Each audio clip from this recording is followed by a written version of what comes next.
All right, guys, I just wanted to come in with a little note for you first. This is me, Matt, the person that reads, not like an author's note, but yeah, so I know it's been a second. I am sorry about that.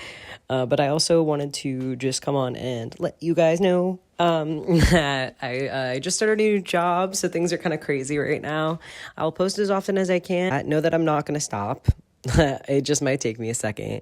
Hopefully, once I get into more of a routine, I'll be able to post more regularly, but yeah. So, yeah, thank you for all the support. I read all the comments, and they make me very happy. Keep leaving them. Let's get into it. Here we go. We got a serious point of view. I'm a little excited for this one, okay? Choices by MesserMoon, Chapter 21. Chapter Summary. Snuffles. Chapter Notes. Trigger warning. Referenced/implied child abuse, specifically involving food at one point. Internalized homophobia, but like self-aware internalized homophobia. Alright, let's get going. There's a sort of high that comes from not giving a shit. At least if you do it right. It's almost like a switch in Sirius's brain that he can just flick. And then it's as if nothing matters. What people think, what they want from him. It's better than sex, honestly. The come down's a bitch, though. He used to think he could control it, the switch. It wasn't until last year, until he told Snape about Remus, until he watched the horror wash over James's face, that he realized how stupid that was. To this day, he still can't remember that moment he decided to blow up his whole life. It certainly hadn't occurred to him that that's what he was doing. It had all just seemed so pointless for a moment. The secrets, the fear, and then it had seemed funny. The idea of Snape face to face with a werewolf.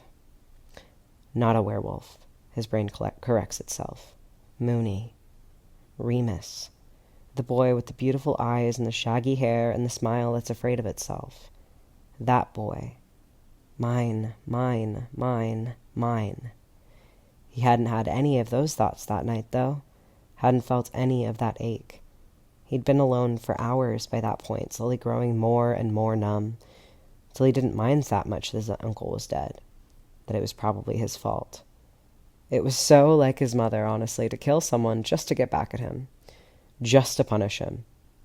He'd stayed alone until he could make himself not feel it anymore. And then Snape had been there, making some crack about Remus being sick, about how frail he was, how pathetic. Sirius could remember laughing at that, because it was funny, honestly, to have Severus Snape calling Remus Lupin weak, when at that very moment he was mere minutes away from turning into a full-fledged monster. Not a monster. Moony. Remus. Mine, mine, mine, mine. In that moment, the only thing that had felt funnier than Snape not knowing what an ass he was making out of himself was him knowing exactly how much of an ass he was making out of himself. So he told him where to go, if he wanted to know why Remus was always so sick. And as he'd watched Snape walk away, he'd felt that familiar high of doing the thing he wasn't supposed to, of not giving a shit. The come down really is a bitch. It's early. Too early, honestly. No one in their right mind would be up this early, but then James has always been a little more nuts than people give him credit for, at least in Sirius's opinion. He's sitting in the stands, watching the Gryffindor team finish their first practice and tryouts. They look all right. The holes left behind by Frank and Alice are big, but not insurmountable, and James has been able to find some good new talent. The keeper in particular, a third year, Jeremy or Renly or something, is going to be an absolute star. Sirius can already see it. He watches them land, watches them huddle around James on the ground. Mary's the easiest to pick out, even from this distance. Dark hair braided down her back, hip cocked, arms crossed. He can't help but wonder how that's going for James, getting her under control. Mary's a brilliant player, and honestly the funniest person Sirius knows. But she'll cause problems just for the hell of it. And she's certainly not afraid to push James around. Sirius tears his eyes away from the ground, grabbing a hold of his own broom and heading down to the pitch. Him and James are... Honestly, he doesn't really know. They're friendly, he guesses, but Even thinking the word makes him scrunch up his face, like he smelled something bad. Him and James have never been friendly before. They were strangers, and then friends, and then brothers. There was no intermediate stage of awkward, polite small talk. Sirius hates it. He gets down to the field just as the team starts breaking up and heading toward the locker rooms. He stays in the shadows of the stands, watching James talk to one of the newer players. Sirius can't hear what he's saying, but he imagines it's some sort of pep talk. James looks fully in his element. This is a big deal, James being captain. It's one of those things he's always talked about, even back in first year. He had so many dreams. Sirius had never met anyone like that before. Someone who knew what they wanted and thought they could get it. He came from a family with very specific requirements. You had your life dictated to you and your colors, and you colored within those lines. The Black family didn't have dreams. They had expectations. James claps the kid on the shoulder, and as the younger boy starts to pull away, Sirius steps forward, trying to pretend he isn't nervous. Because he shouldn't be. Because he never used to be. "Oi, wanker with the bad hair," he calls out, causing James to swivel around, confusion soon replaced by a surprised grin. "Nah, it can't be. Look at you, all up and dressed, and it's not even 8 a.m. yet. I've never been so proud." James wipes a non-existent tear from the corner of his eye. "You're about as funny as the Bloody Baron, you know that?" "I happen to think the Bloody Baron is plenty funny, thank you very much." "I love it when you prove my point." James snorts, shoving Sirius's shoulder playfully before his eyes fall on the broom in his hands. He looks back at Sirius, brow arched in question. He feels his nerves flare up again, but quickly shuts them down. It's such a stupid feeling, especially here, about this. "I was wondering if you had any energy left for a quick fly?" His casual tone almost sounds convincing. James pauses, and Sirius feels his heart sink. There never would have been a question before, but he knows now that James is thinking about Remus. How Remus will feel when they walk into breakfast together. How quickly he'll excuse himself from the table. "You know what? Don't worry about it." Sirius tries to laugh it off. "Never mind. It's fine." He starts to turn away. "Hey, no," James calls out, causing Sirius to pause, turning back to him. "Of course I have energy for a fly." James shoots him a slightly strained smile as he picks up his own broom. "We've got, what, half an hour?" Sirius nods. Yeah, just about. "Are you sure? 'Cause if you're..." "Sirius." James gives him a pointed look. "Don't be an idiot and get on the bloody broom." And with that, James swings his leg over his own and kicks off, bringing the first genuine smile to Sirius's face. It feels good. The minute he's off the ground, it feels really good. He didn't touch his broom all summer. Couldn't quite bear it. Every time he looked at it, it was just a reminder of another thing he'd lost. He isn't James. Flying isn't his life. But that doesn't mean he doesn't miss it. That he isn't still gutted that after years of talking about what they were going to do when James made captain, he isn't even there to see it. To be part of it. They fly a few laps around the pitch, doing dives and flips. Sirius can do this one move that James has never mastered, where he swings down, hanging off his broom by his legs. Technically, it's against regulations. It's not, strictly speaking, safe. And when he tried it in a game, McGonagall benched him. It was worth it, honestly, but it drives James batty that he can't do it. "I just don't understand how you get back up," James says as he circles around Sirius, who's just settling back on his broom. "Where does the momentum come from?" A magician never reveals his secrets. James lets out an irritative scoff. "Prick. Twat." They both smile. It feels good. It feels normal. Sort of. Almost. "So," Sirius says as they float lazily in the air, the early morning sky growing brighter around them. "How's the team?" He sees James shift into captain mode, sees the serious look in his eyes, the straightening of his shoulders. That's his best mate right there. Fucking unstoppable. "Really good, actually. It's the most new players since our second year, but so far they're meshing really well. I think we stand a chance." "You better. If I have to watch Slytherin win again, I swear I'm going to drown myself in the lake." He ignores the scratchy feeling in his chest when he talks about himself as a spectator. Just another member of the crowd. "Merlin, me too." James runs a hand through his hair. "They have a solid team, but I think our real competition is Ravenclaw. They have a chip on their shoulder after last year."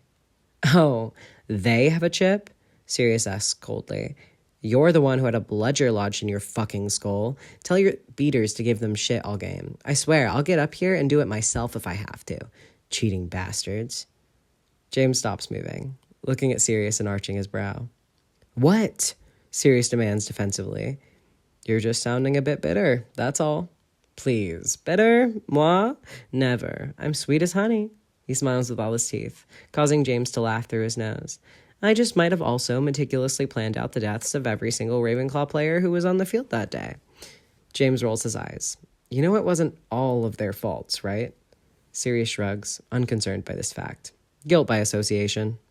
That's not how that works. We'll see. James shakes his head, laughing dryly. Thank Merlin you won't be playing against them. He freezes, realizing what he's just said, eyes growing wide. I don't mean, obviously I want you to be, he sighs. I didn't mean that the way it came out. Sirius nods stiffly. Yeah, I got that. Don't worry about it. It's fine. Which is not true, but he doesn't want James's pity. It won't fix anything. It'll just make him feel like even more of a fuck-up. He hooks his feet under his footrests and lies back on his broom, James making a disapproving noise in the background that brings the smile back to Sirius's face. I don't know why you do that. It's bloody uncomfortable. Maybe you're just doing it wrong. James flies over him, sticking out his tongue before climbing higher in the sky. Sirius laughs, watching James do a few flips and barrel turns. He can hear birds somewhere.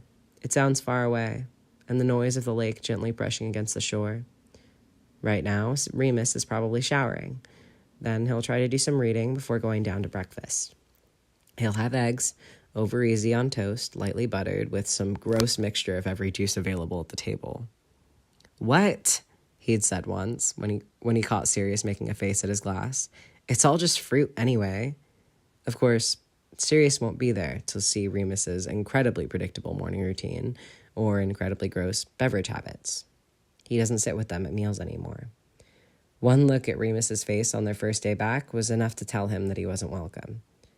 So he sits with the girls instead. It's what he did at the end of last year, too.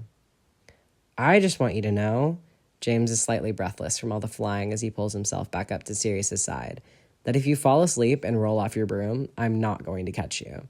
Sirius snorts, still staring up at the sky. Some best mate you are. Hey, man, I'm just being honest. There's a beat of silence. Your boy doing all right, then? Sirius asks, cringing at the falsely cheery sound of his voice.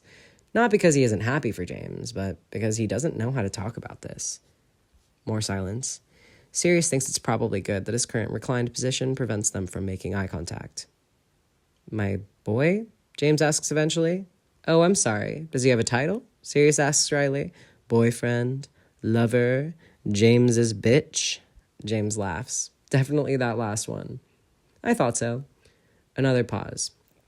This has been a new thing with them recently. The stilted air to their conversations. Both of them hesitating too often. Tiptoeing around one another. But seriously. Seriously? Sirius glares, even though he's still not looking at James. Potter, we've had this discussion. That pun belongs to me and me alone. Sorry.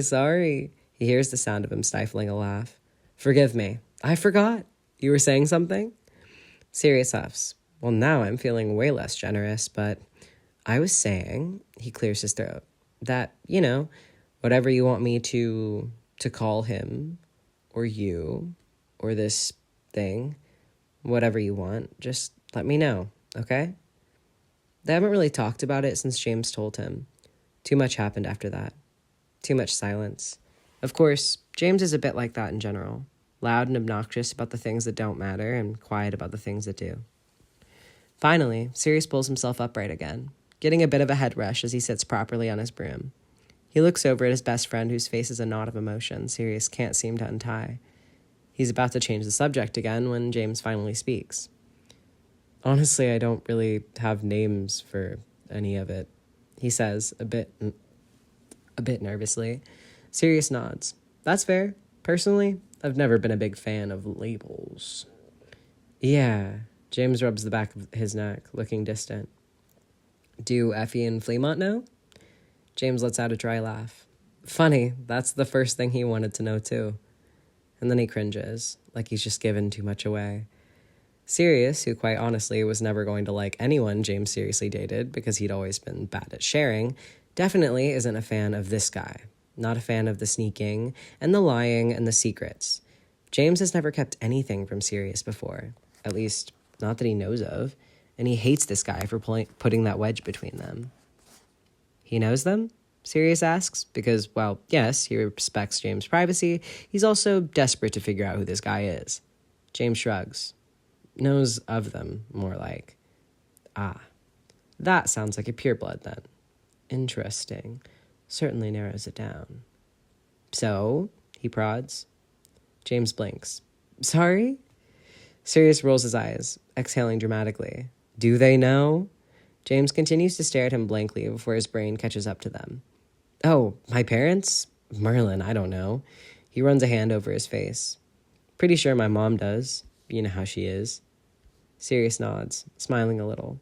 He does. She's brilliant. We haven't talked about it or anything, but she says things sometimes. I don't know. She doesn't seem to care. My dad? Nah, not a clue. You saw him, though. He's so busy these days. Sirius likes Fleamont. He's a bit of a nerd, but funny and kind and busy. He always has been, as long as Sirius has known him. James doesn't really talk about being bothered by it, but Sirius thinks sometimes that he is. My parents, they've never talked about marriage or heirs or any of that. James wrinkles his nose. I know that stuff is, important. I know the Potter name is important, but they've never made me feel like that was something I had to carry on or plan my life around. He's looking at Sirius earnestly. It was different for you? Sirius blinks, surprised by the question, and then he laughs. Yeah, it was different. He's not even sure where to start. Memories flashing through his head he'd rather not see. It's everything to them. The family name, you sacrifice yourself to it. And he can feel it, the ghost of her fingers on his shoulder, on the back of his neck, nails digging in, reminding him that he was owned. She was always touching him like that, possessively. Anyway, he shakes his head, eyes focusing again. Anything that threatened the line was the root of all evil. That would have included fancying boys? Yeah. Sirius bites his lower lip, remembering how it had felt to press against Remus, to hold him properly, the way he hadn't realized he'd been craving, hadn't let himself think about.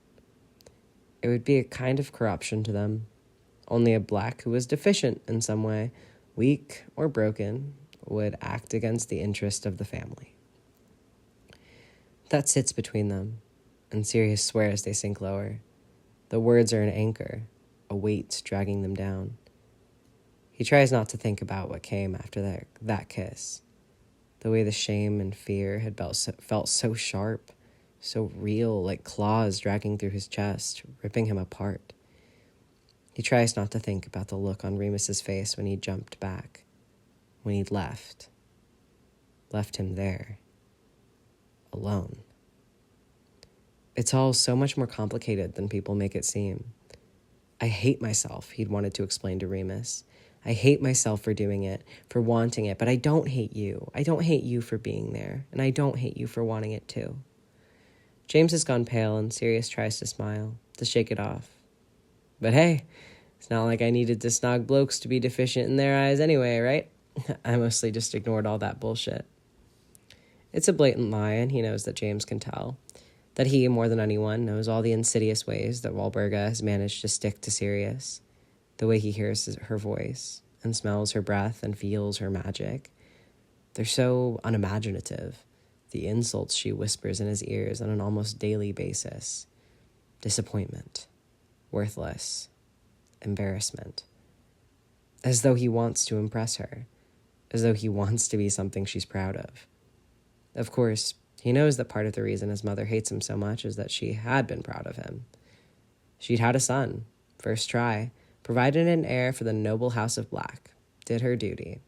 Sirius was supposed to be her crowning achievement, and he had failed her at every turn. Badfoot? James brings him back to the present, the sun now almost fully in the sky. He meets James's eyes, kind and warm, the polar opposite of his own. It really is bullshit, all of it. You know that, right? Sirius struggles to swallow. Yeah, he says, eyes trailing treacherously in the direction of the Whomping Willow. Remus told me, he finds himself saying suddenly, that you know about... He grits his teeth, a frustrated noise coming from the back of his throat. They're just words. When the fuck did he start being afraid of words? Me and him... I do. Sirius nods, still looking off into the distance. You haven't said anything about it, he goes on eventually. James lets out a dry laugh. Well, to be fair, it kind of got dropped on me in the middle of everything, but he pauses for a moment, like he's trying to be careful about what he says next. I sort of figured you deserved the chance to tell me yourself. Or, not tell me, if that's what you wanted. Fucking James. You already knew, though. He finally tears his eyes away from the scenery and back to the face of his best mate. Right? That night you said it was going to break his heart that it was me, out of all of us. You knew. A complicated expression comes over James's face that Sirius can't quite work out. Yeah, he says finally. I knew. He shrugs. I saw the way you looked at him. Sirius lets out a huff, strangling the pain that tries to rear its ugly head inside his chest. See, that's what bothers me about this whole thing with you. James arches his brow, so Sirius continues. I didn't notice. If you've been making hard eyes at someone, I haven't seen it. You knew I was seeing someone. But Sirius only shakes his head. Only because you came back to the common room with your bloody shirt on inside out. Anyone would have noticed that. But I'm supposed to know you better. This big thing happened to you, and somehow I missed it. To be fair, I was trying to hide it. Not the point. You're not a mind reader, Sirius. But I'm supposed to be. And despite the ridiculousness of the statement, he says it earnestly. That's us, isn't it? We see each other. There's a pause. James's gaze growing fond. And when he speaks, Sirius can hear the affection in his voice. It makes him feel guilty. He doesn't deserve it. You do see me. I didn't see this. He throws his hands up in exasperation. Okay. James bites his lip, clearly trying to hold back a laugh. Honestly, Sirius, of all the things you have to worry about, this is not one of them. Sirius lets out an aggravated sigh, scrubbing at his face before he's able to look at James again. You thought that you couldn't tell me, he says weakly. James's eyes get a little sad. I didn't really. You did. They float there, next to one another, the wind gently knocking into them. It's less that I thought I couldn't, James says eventually, and more that the stakes just felt so high. What do you mean? James blows his hair off his sweaty forehead. They'll have to go down soon. They're cutting it close now, and James is still in full Quidditch gear. I thought you'd be okay with it, but I also knew that if I was wrong, there'd be no coming back from that. James lets out a breath. As much as I didn't think you'd react badly, as long as there was a chance, there wasn't. Sirius cuts him off, face stern. There was no chance. A sort of half-sad smile pulls at James's mouth. I mean, with people, there's always a chance. Sirius narrows his eyes, then reaches across the space between them and smacks James on the back of the head. Ow, what the hell? I'm the pessimist, Sirius points emphatically at his chest. Me, my job. You don't say shit like that. You're James Bloody Potter. You believe in people. All people. Even the shitty ones. Example A. He gestures to himself. James grumpily rubs at the back of his head. It's not my job to be optimistic all the time. Yeah, it is. It's like literally your job. James arches his brow. Actually, it's very literally not my job. Well, it certainly isn't metaphorically your job. James blinks at him. I can't tell if it's the head injury or this conversation that's making me feel dizzy. I barely touched you. I can feel a bump. Look, feel it. James tries to move his broom closer, but Sirius instantly backs up. Ew, no, you're all sweaty and gross. James glares at him. You didn't mind a minute ago when you were brutalizing me. Sirius rolls his eyes. So dramatic. Besides, I was filled with righteous indignation. Now I'm just wishing you washed your hair a little more. Jesus, James, are you taking grooming tips from Snivelus? James actually gasps at that. You take that back. Sirius can't help it. He bursts out laughing. I mean it. James punches him in the arm. Sirius laughing too hard to dodge it. Take it back. All right. Sirius hiccups, trying to get himself together. Your hair is nothing like Snape's. Damn right it isn't. Stop smiling. I can't help it. You're so cute when you get all riled up about your hair. James shakes his head, trying and failing to keep a straight face. The pair of them dissolving into a fit of sniggering, no longer sure what they're even laughing at. Listen, Sirius says when he's able to be sincere again. I just want you to know that you can talk to me about this, about him. The childish joy fades from James's face, and he shifts on his broom, looking suddenly uncomfortable. I told you he doesn't want anyone to know. Sirius nods. Understood, but I can still give excellent advice even if I don't know his name. Oh, really? James smirks. Excellent advice, huh? Well, clearly you'll need guidance from someone more experienced. I don't think you have the kind of experience I need. Sirius shrugs. Girl, boy, what's the difference, really?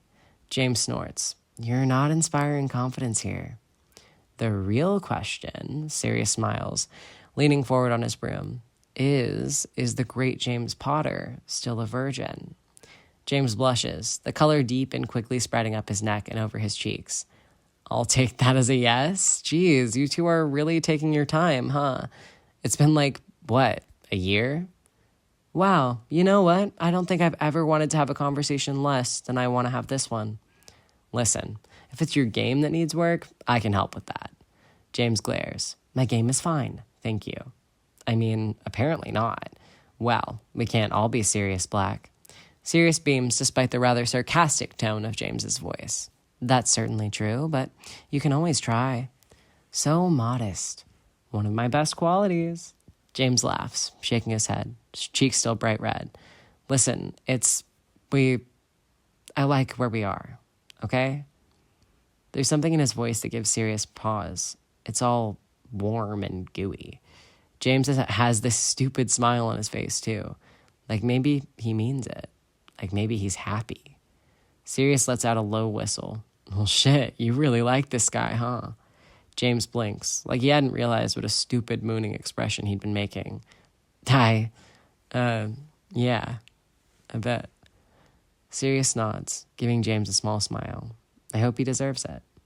He does. James doesn't hesitate. I doubt it. Sirius can't help but think. Very few people deserve James. But he doesn't want you to talk to your friends about him? Sirius asks. James grimaces. It's complicated. It always is. But Sirius holds up his hands in surrender. Look, I don't know him, so my opinion basically doesn't matter. Just be careful, okay? You deserve someone who isn't afraid to love you back. James sits there for a moment, a thoughtful expression on his face. How can you say that to me when you can't say it to yourself? He asks, not unkindly. Sirius shrugs. Easier to care about other people, I guess. James looks sad about that, but Sirius doesn't really feel like getting into it, so he quickly adds, we should probably head back. James opens his mouth like he might object, but then closes it again. After a few seconds, he sighs. Yeah, probably. It's a quiet descent back to the ground. They do walk into the Great Hall together, but stop a good ways away from where Peter and Remus are sitting. For a minute, the pair of them just stand there, staring. Well, Sirius manages eventually. I'll see you later, I guess. He tries to inject as much casual ease into his voice as he can, while simultaneously drinking up the sight of Remus. Despite once again sharing a dorm room, he really doesn't see him much. You could, sit with us? Though James barely manages to say it without grimacing. Nah, mate. He ignores the ache in his chest. You're all right. I'm going to go sit with Evans. He nods to the redhead a few spots away, who is, surprisingly, eating alone this morning. Right. James rubs the back of his neck. Right, okay, well, See you, I guess. James takes a few steps toward their friends before turning back. It was nice. This morning. Sirius smiles. Second date you're paying, and if you take me somewhere fancy, I might even put out. James rolls his eyes, smiling despite himself. Oh, get fucked, Sirius. That's the idea. Keep this up and you might actually lose. Yes, okay, thank you. James is blushing again. Just trying to help, Sirius says in a sing-song voice, biting back a smirk. James waves off his words, muttering curses at him under his breath as he turns around and keeps going this time. Sirius pretends that he doesn't feel it like a hook in his gut, the overwhelming sense of being left behind. Lily, darling, light of my life, how are you? He's big and showy and obnoxious, sliding into the seat next to her. It's easier this way, to pretend to be this other person, to flick the switch. She looks up from her coursework, a slightly bemused smile on her face. You're in a good mood today. Pfft, he scoffs. I'm always in a good mood. He reaches over and snags a piece of bacon off her face. Oi, Sirius, honestly, there's some right there. She points her finger to the full platter in the center of the table. Sirius shrugs, smiling around at the bacon. Just doesn't taste the same when it's not stolen. Lily rolls her eyes, very purposefully moving her plate further out of his reach. So, he asks, eyes lazily perusing the table in front of him. Where is everybody? Mary and Marlene are napping before class, and Dorcas is doing some kind of extra credit thing with the owls for magical creatures. Sirius arches his brow. Extra credit? Jesus, and I thought you were the SWAT. Lily elbows him in the ribs. You know, some of us have interests outside of wreaking havoc and shagging every bird in sight. Do you? Sirius asks, frowning. How sad for you all.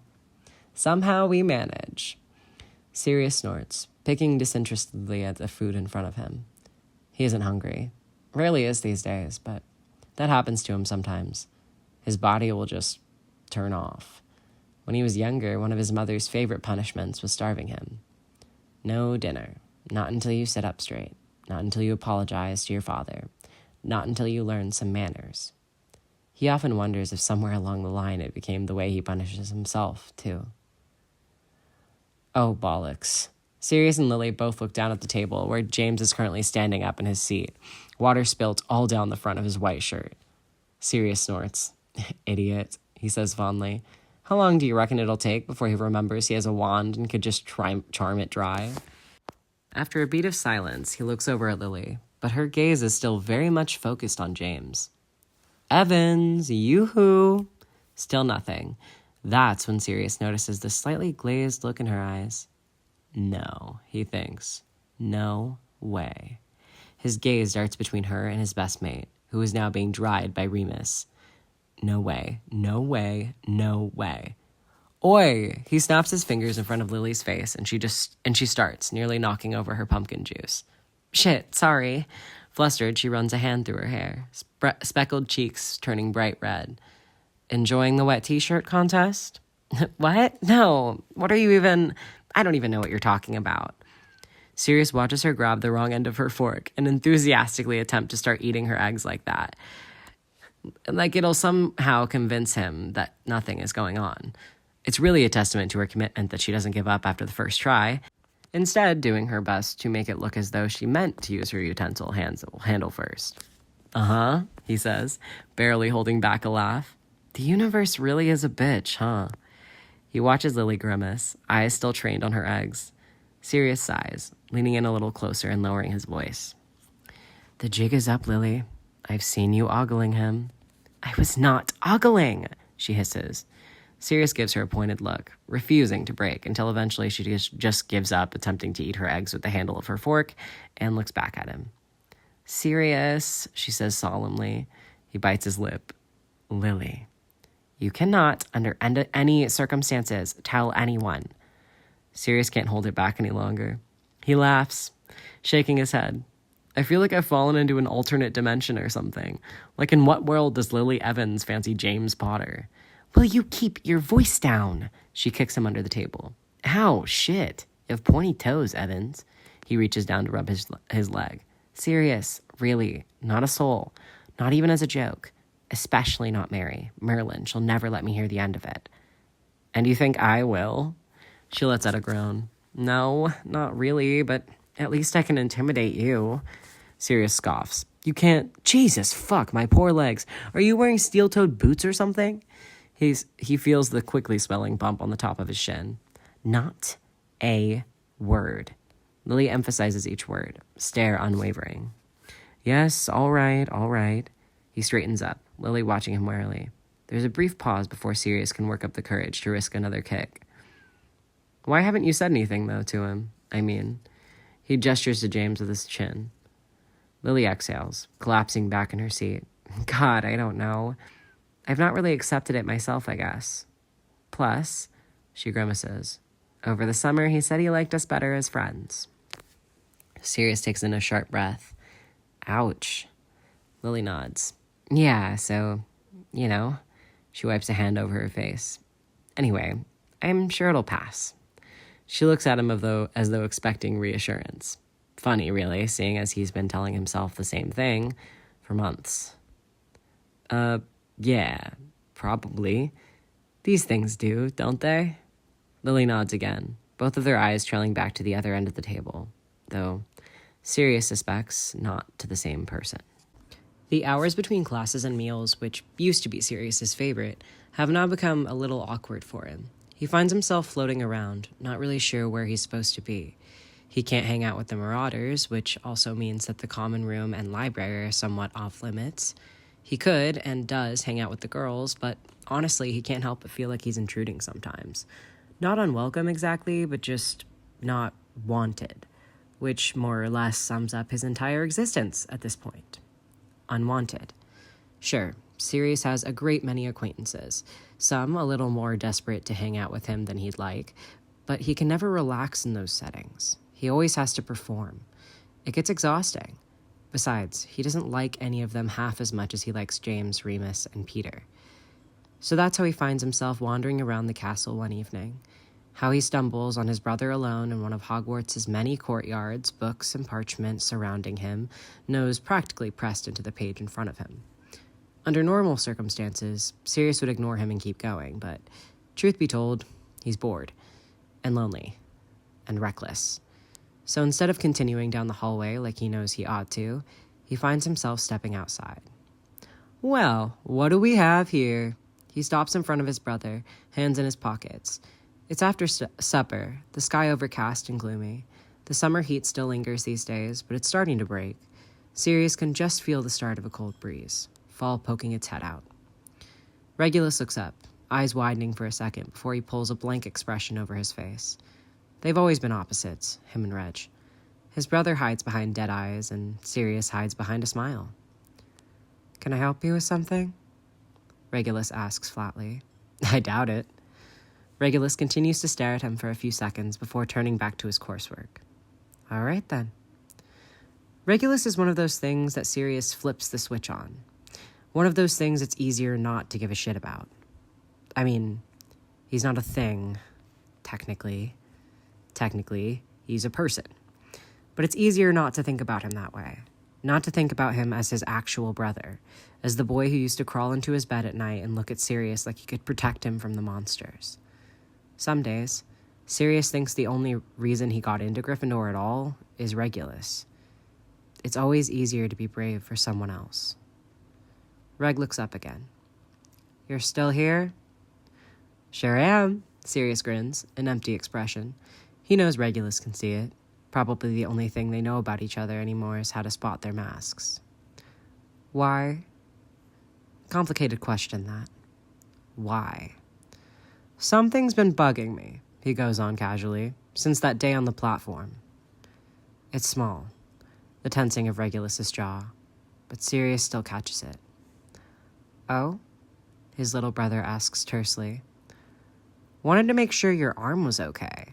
He nods toward the body part in question. There it is again, his teeth clenching. It's fine. Sirius nods, still smiling. Good, good. Wouldn't want you to have to sit out your first Quidditch match or anything. Regulus doesn't reply. So, let me see it. See what? My Quidditch match? If anything, Sirius's smile gets wider, more manic, sharpening at the corners. Your arm, Reg. Let me see your arm. His little brother holds his gaze before looking back down. No. None of this feels like anything. None of it matters. It's all one big fucking joke. Nah, come on, Reggie. Show me. I'd like you to leave now. Sirius laughs. It's a high, tinny noise, sounding foreign even to his own ears. I'm sure you would. I mean, listen, I can fight you if you want, but I'd rather we be civil about this. Regulus looks back up. I don't have to show you anything. Sirius could leave it alone. He knows he could, but he's never been very good at that. He reaches out for Regulus's arm, his brother moving just fast enough to pull out of his reach, spilling his books onto the floor as he gets to his feet. What the fuck is wrong with you? Regulus snarls, and Sirius has the sudden and unwelcome flashback to James saying those exact words. Covered in blood. An unconscious Snape thrown over his shoulder. Flick the switch. Flick the switch. Flick the... Regulus tries to make a grab for his wand, left behind on his bench, careless of him, but Sirius blocks his path. Come on, Reg. It's just an arm. But Regulus just stands there, breathing heavy, stone-faced, shaking. It's hard to see at first, but they're closer now. Close enough that Sirius can see the tremors in his brother's hands. And for some reason, that's the moment it really hits him. How afraid Regulus is. Holy shit. He'd been joking. Mostly. He thought he'd been joking. You really did it, didn't you? You really got it. Regulus barely flinches. Go away, Sirius. He'd been suspicious. The way Regulus went down on the platform. Something wasn't right, but he hadn't really let himself think about what it was he was suspicious of. What it would mean to be right. Flick the switch, flick the switch, flick the switch. I can't believe he laughs coldly. Actually, scratch that. This is just like you, isn't it? Tell me, did you thank him after? Get down on the ground and kiss his fucking feet? Fuck you. Fuck you right back. Sirius is shouting now, voice bouncing off the empty space around them, and he can see Regulus's eyes start to dart to the door, making sure they're still alone. Shy, he asks with a sneer. You won't be able to keep that thing a secret forever, you know. Regulus doesn't reply. I bet she was so proud of you. Her little Reggie, such a good boy. Fuck you. He hates Regulus. Really. He does. He hates that Regulus looks like him, hates how much of himself he can see in him, hates that he used to need him, that having him made that house bearable. Tell me, Reg, how do you manage to stand without a spine? Regulus's eyes grow dark. You have no idea. I have no idea? Sirius is shouting again. I was there, Regulus. I was the one she hated. I was the one who stood in front of you. I let her break me into pieces for years for you, and you never did anything. You can't even save your fucking self. He's shaking, a vaguely nauseous feeling drifting over him. By and large, he likes to pretend not to remember anything that happened in Grimmauld Place, as though nothing that went on in that house exists in the outside world. He doesn't even talk about it with James, really. If I could get out, Sirius is breathing heavy now, then what the fuck is your excuse? Don't you get it? Regulus demands, apathy long ago done away with. He's all cracked open now, all bleeding eyes and desperate hands and a mouth that used to say, I'm scared. I'm so scared, Sirius. Flick the switch. Isn't this funny? Isn't all of this such a fucking joke? You got out because of me. Sirius blinks, surprised enough to forget how angry he is. What? They let you walk away because they had me. You really think that if she didn't have a spare, you would have gotten off that easily? I paid for your freedom. Me. Your life for mine. Sirius shakes his head, swaying slightly like he's just been hit. No, that's not right. They let me go because of the Potters. It had nothing to do with you. You really think the Potters could have stopped her? You think they have any power anymore? When Sirius just stares back at him, lost, Regulus laughs. You really don't have a clue what it's like out there, do you? He does. At least, he thought he did. There's no walking away for me. Regulus goes on coldly. They're not letting me out of there. Not alive. Everything feels suddenly very far away, like Sirius is watching this conversation unfold from somewhere outside his body. Better to die than let them have you, he says. And even though he means it, and he does, he instantly regrets it.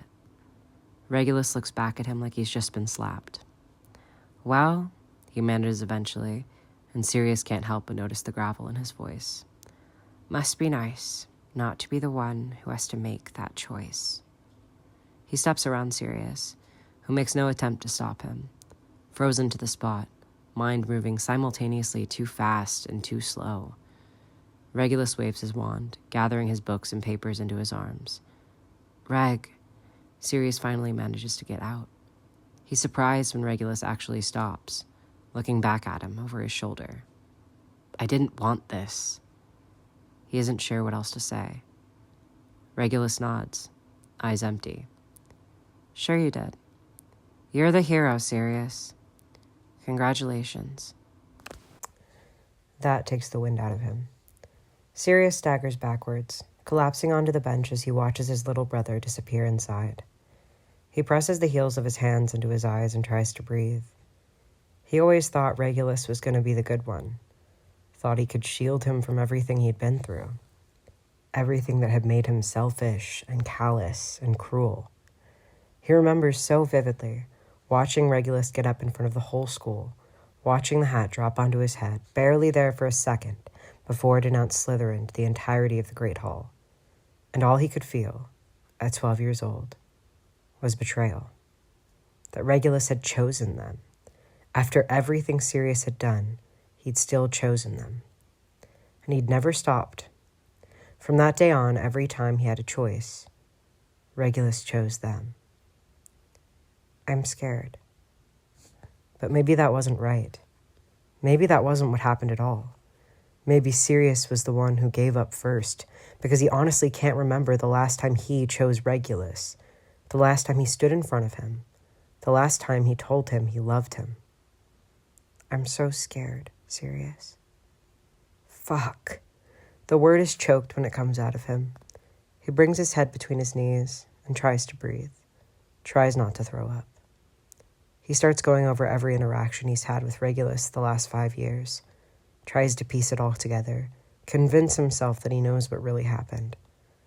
But things are blurry. He's never been very good at telling apart what's real and what's not. Spent too much time imagining parts of his life away, he suspects. Sirius? He hears his name but doesn't look up. Doesn't want to. Whoever it is can fuck off. Can't they see he's in the middle of a mental breakdown here? Hey, Patfoot. Are you all right? Pats? It takes a minute for the voice to cut through all the noise in his head. He blinks up at the uncertain figure in front of him. Remus? He croaks. Remus, because it absolutely is Remus, looks thoroughly uncomfortable. Hi. Sirius lets out a choked laugh, leaning back and trying to scrub the emotion out of his face. Hi. That's it. That's all they have to say to one another. Sirius is too much of a mess to process any of this, and Remus looks like he's desperately fighting the urge to run away. You don't have to do this, Remus. I know that, Remus snaps defensively. And then, after another short pause, You okay? Sirius laughs again, though it's a bit all over the place. Messy and wet and aching. Always. Always. Remus repeats, and Sirius can't read his tone. There's more awkward silence, Sirius gradually pulling himself back together. It's easier with Remus here. Easier to tell what's real. Easier to ground himself. Remus clears his throat. Well, in that case, I guess I'll go. Sirius feels his heart jolt, like someone's reached into his chest and tried to pull it out. Okay, is all he manages. Remus nods stiffly, making it all the way to the edge of the courtyard before he stops. Sirius watches his shoulders rise and fall, watches him pause just a moment too long, always one to think things through, never just moving. Not like Sirius. Every step Remus takes is intentional. It makes it mean more. Sirius arches his brow as the other boy turns around and comes to sit next to him on the bench. A safe distance between them, of course. After a moment, Remus sighs. I can't just walk away. Leave it to Remus to sum up everything Sirius wants to hear in one sentence. Sirius just looks at him. They haven't spoken since the day in the broom cupboard, and Sirius feels his skin itch with the closeness, with the sound of his voice. Sirius would speak. It's usually his specialty. Except he doesn't want to do something, anything that could make Remus go away again. Eventually, the other boy looks at him. You gonna tell me what happened? Remus is looking at him, and Sirius realizes how spoiled he used to be when he would get this all the time. Sirius? He blinks, waking up. Sorry. He scrubs at his face. Fuck. It was Reg. There's a pause. Regulus? Yeah. He leans forward, elbows on his thighs, hands clasped together. Remus, did I? His voice cuts out. He grits his teeth and tries again. Should I have stayed? Stayed? I grimaced. No. The answer comes so quickly that it makes Sirius laugh, even if it's a dried-up version of what it usually is. Did Regulus say that? That you should have stayed? Something warm curls in Sirius's stomach at the indignation in Remus's voice. No. He shakes his head. No, he said that I... Sirius tries to hold the memory still, but it shakes in his head just like it shook in real life. That he paid for my freedom. Sirius makes himself look at Remus again. His eyes are fierce. They burn so bright, boring into Sirius. Hard to hold. Impossible to let go of. I left him there. Remus shakes his head. You had to get out, Sirius. I should have taken him with me. It wasn't exactly planned, from what I've heard. No, that's certainly true. See, you had to agree to get the mark. That really pissed Wilburga off. She'd been assuming that she could just hold him down and carve it into his skin. Then he'd have no choice. He'd have to behave. Have to fall in line. But it turns out, that's not how it works. I never went back, though. You couldn't. I was angry at him. You had a right to be. Sirius wipes a hand over his face, thinking about the look in Reg's eyes. He'd never seen him like that before. At least, not since they were kids. Did I? Remus makes a frustrated sound. Sirius, listen. You've done a lot of shitty things in your life, but leaving that house was not one of them. Saving yourself isn't selfish. Sometimes it's all you can do. And Regulus? There's something resigned about his tone. I think Regulus is very good at rationalizing things to himself. You never asked him to be a martyr for you. If that's the role he wants to play, then that's on him. The night Sirius left, he'd been passed out.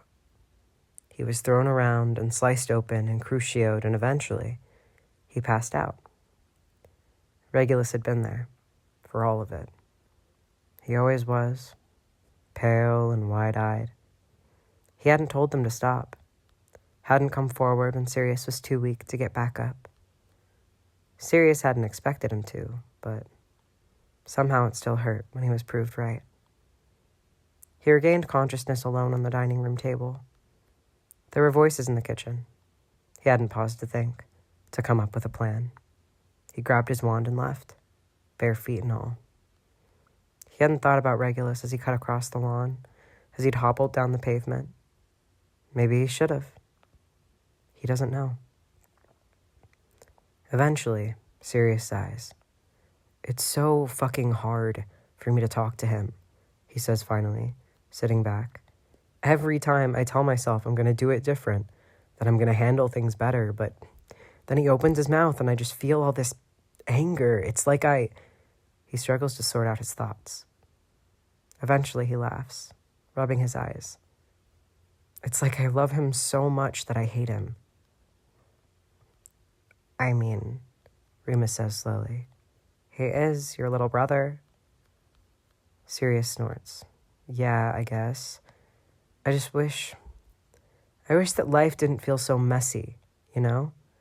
I always end up losing the thing that matters. I always get caught up in everything else. After a while, Remus nods. Yeah. They're just watching one another again. The world disappears with Remus. He always takes up so much space. In Sirius's head. In his chest. You've been avoiding me, the other boy says eventually. Neither of them look away. Sirius shrugs. I thought that's what you wanted. It is. Remus pulls the sleeves of his jumper. It is what I want. Okay. But Remus's face is all screwed up. Like he isn't happy with that. Like it's not quite right. Eventually he lets out a big breath, tearing his eyes away from Sirius and sinking down low, legs sprawling out in front of him, head resting on the back of the bench. So, do we just do this forever now? Just orbit around each other? I think that's kind of up to you. An irritated noise comes out of Remus's mouth. Well, that's bullshit. This isn't my fault. I didn't do it. I don't know why I have to be the one to figure out how to fix it. Sirius feels his chest squeeze. But you want to? What? Remus turns his head toward him, his eyes big and bright. Those eyes will save me, Sirius thinks. Those eyes will carry me home.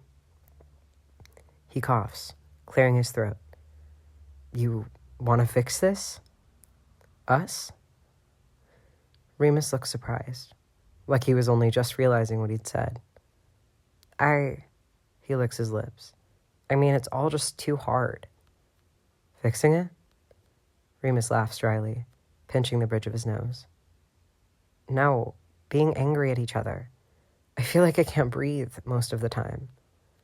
There are so many things Sirius wants to say to that. But then, there always are when it comes to Remus. Yeah, is what he goes with in the end. Me too. Remus drops his hand, looking about as exhausted as Sirius feels. What do you need, Moony? He's practically whispering. Just tell me what you need me to do. They're so close to maybe, possibly, getting past this. Sirius can feel it. For the first time in months, no one's crying or yelling. They're not fighting. He just needs Remus to tell him how to pull them all the way over because he'll do it. He'll do anything.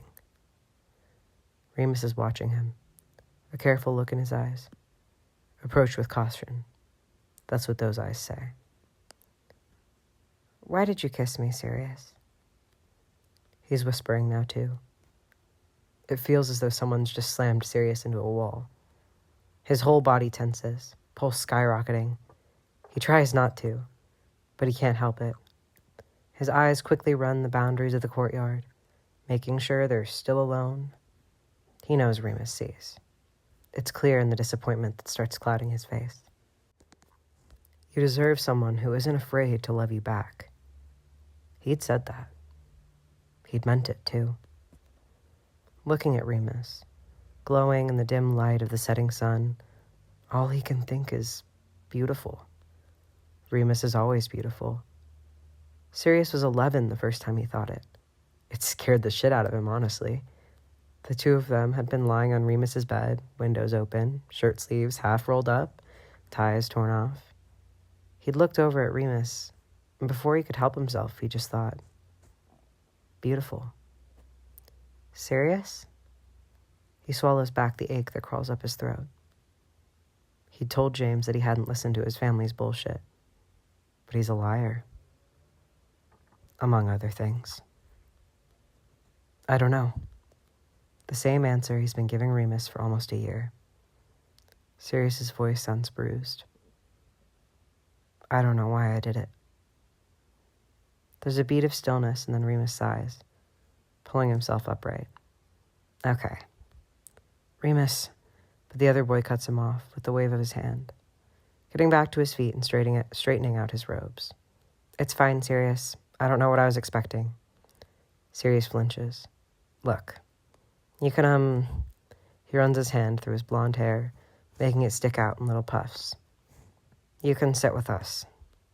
Sirius's eyes widen. In the Great Hall? And classes. Remus shrugs. It's fine, okay?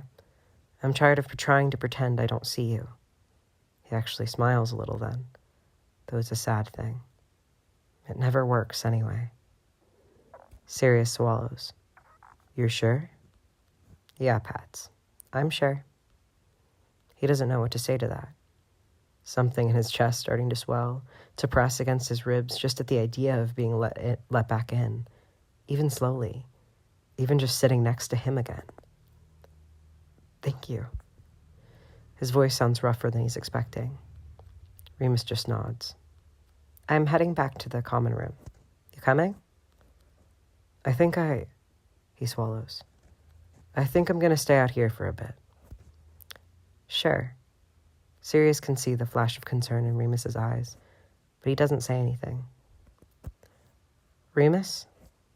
For the second time, Remus stops at the edge of the courtyard, turning back to him. Are we okay now? Something sad flutters across Remus's face. No, he says simply, an ice pick to Sirius's heart. We're just not fighting. And then he's gone. Chapter end notes. Heyo, I was really going to end this chapter with Remus forgiving Sirius 100%, but apparently I hate happiness. Still, we're getting there. The prank is just so shitty. Also, if you guys have songs for these characters, let me know, because I am currently obsessed with the music people associated with this ship. Like I do already have a 5-hour-long playlist, but it could always be longer, you know? Y'all are the best. Thanks so much for reading. Chapter 22. Sometimes, when Regulus is in a good mood, when he feels safe, he'll let James touch him. Not in a sex way, though there is a bit of that too.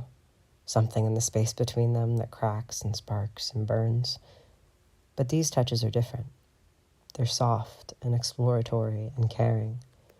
Like James can pull all of Regulus's wounds closed. Like he can rub away his scars. Like he can teach him how to love his skin. He can tell that he doesn't. That Regulus and his body have a difficult relationship. He runs his hands gently through his hair, along the outline of his jaw, his lower lip. He counts the ribs in his chest and circles every one of his knuckles, worshipping him. Regulus closes his eyes and breathes in deep, slowly letting himself relax, taking down his walls piece by piece, until it's just him, naked, even while fully clothed. You're obsessed. Regulus's voice is low, rough from lack of use. James isn't sure how long they've been lying here like this. A while, probably. With you? Absolutely. He sees the corner of Regulus's mouth twitch upward and feels satisfaction purr in his chest before he leans forward and presses a quick kiss to his lips. He likes being able to do that, casually. Likes how natural it feels. He's currently drawing small circles on the inside of Regulus's wrist. We should probably go back soon.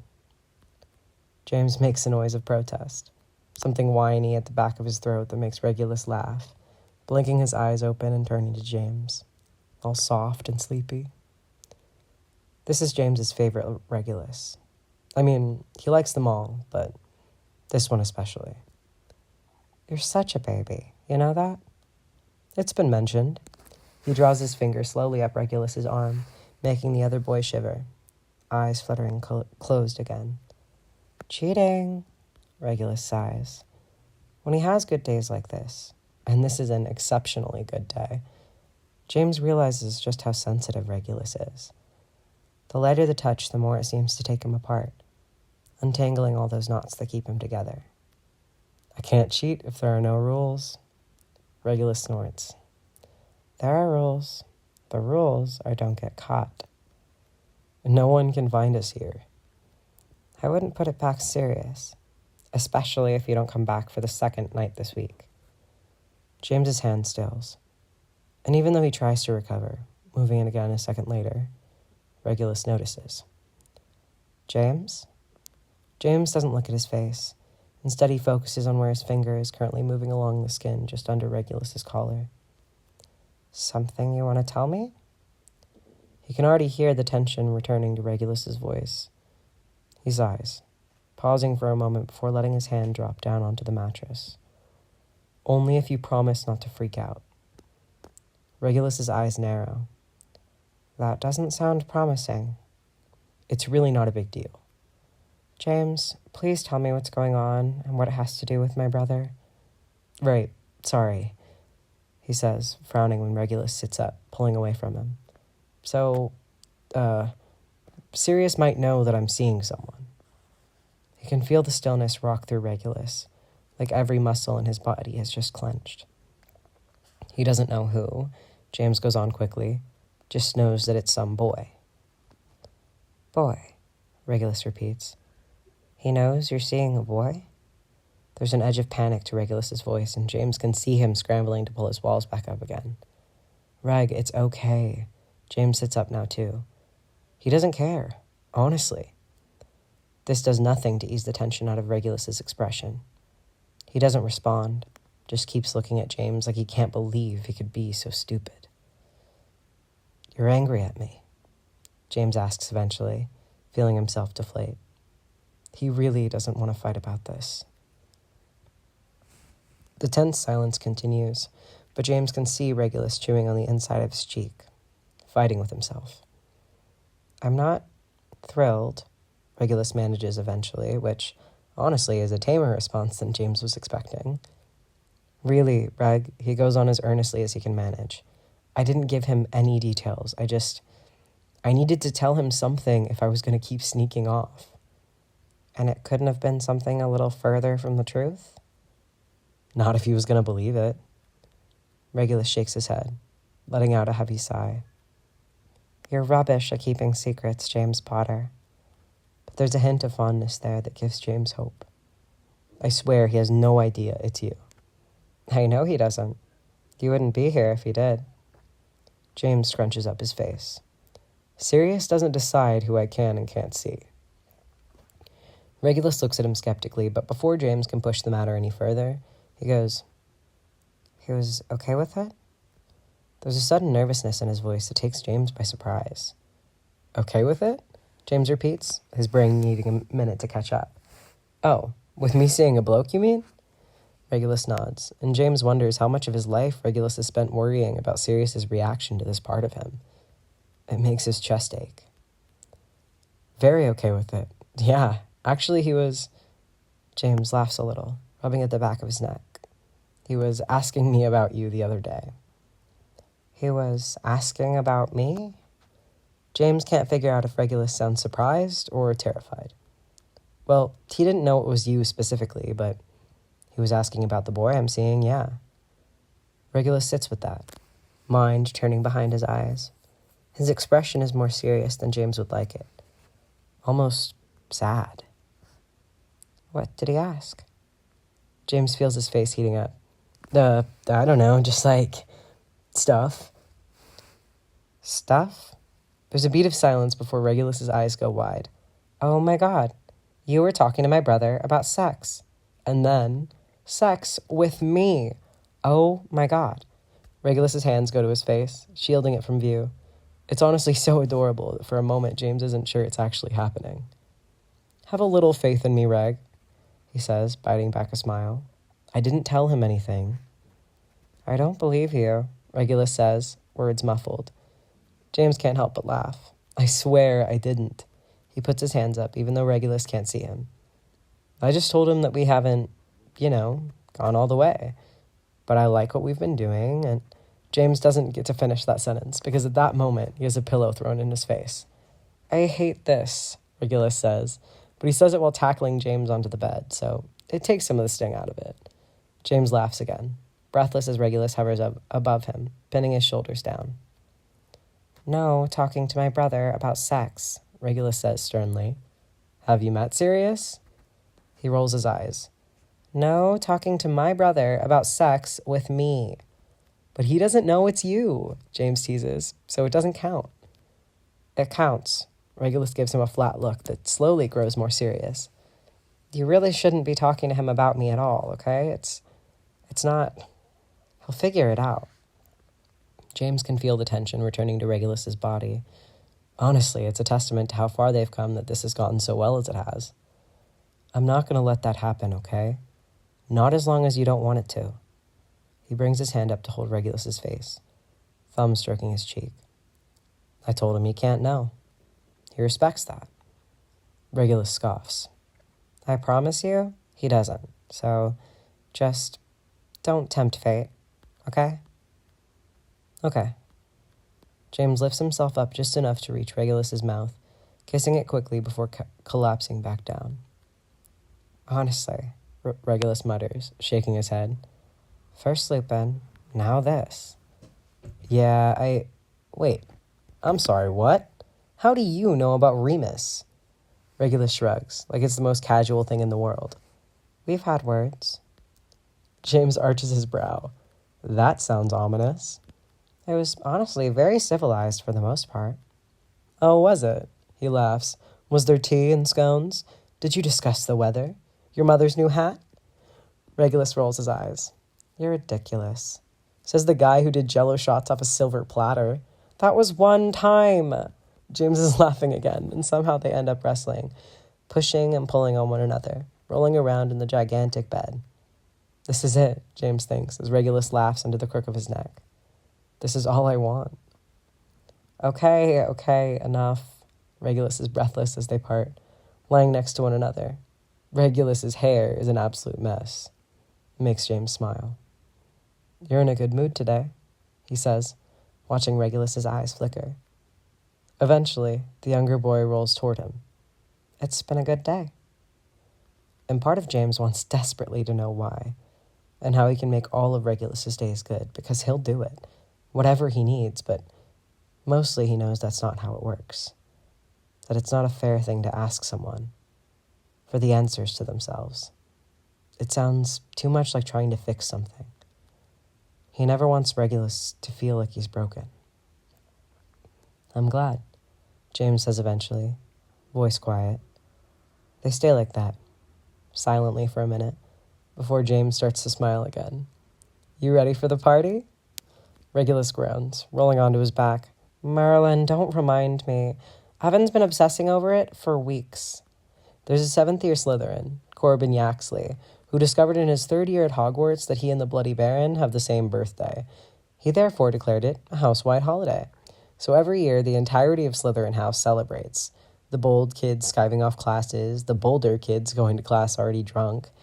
As much as James dislikes Slytherin, he does have to hand it to Yaxley. He knows how to get people to party. And James can always appreciate a little mindless chaos. He's making some kind of special punch, Regulus goes on, wrinkling his nose. I can only imagine what's going on in that. James smiles.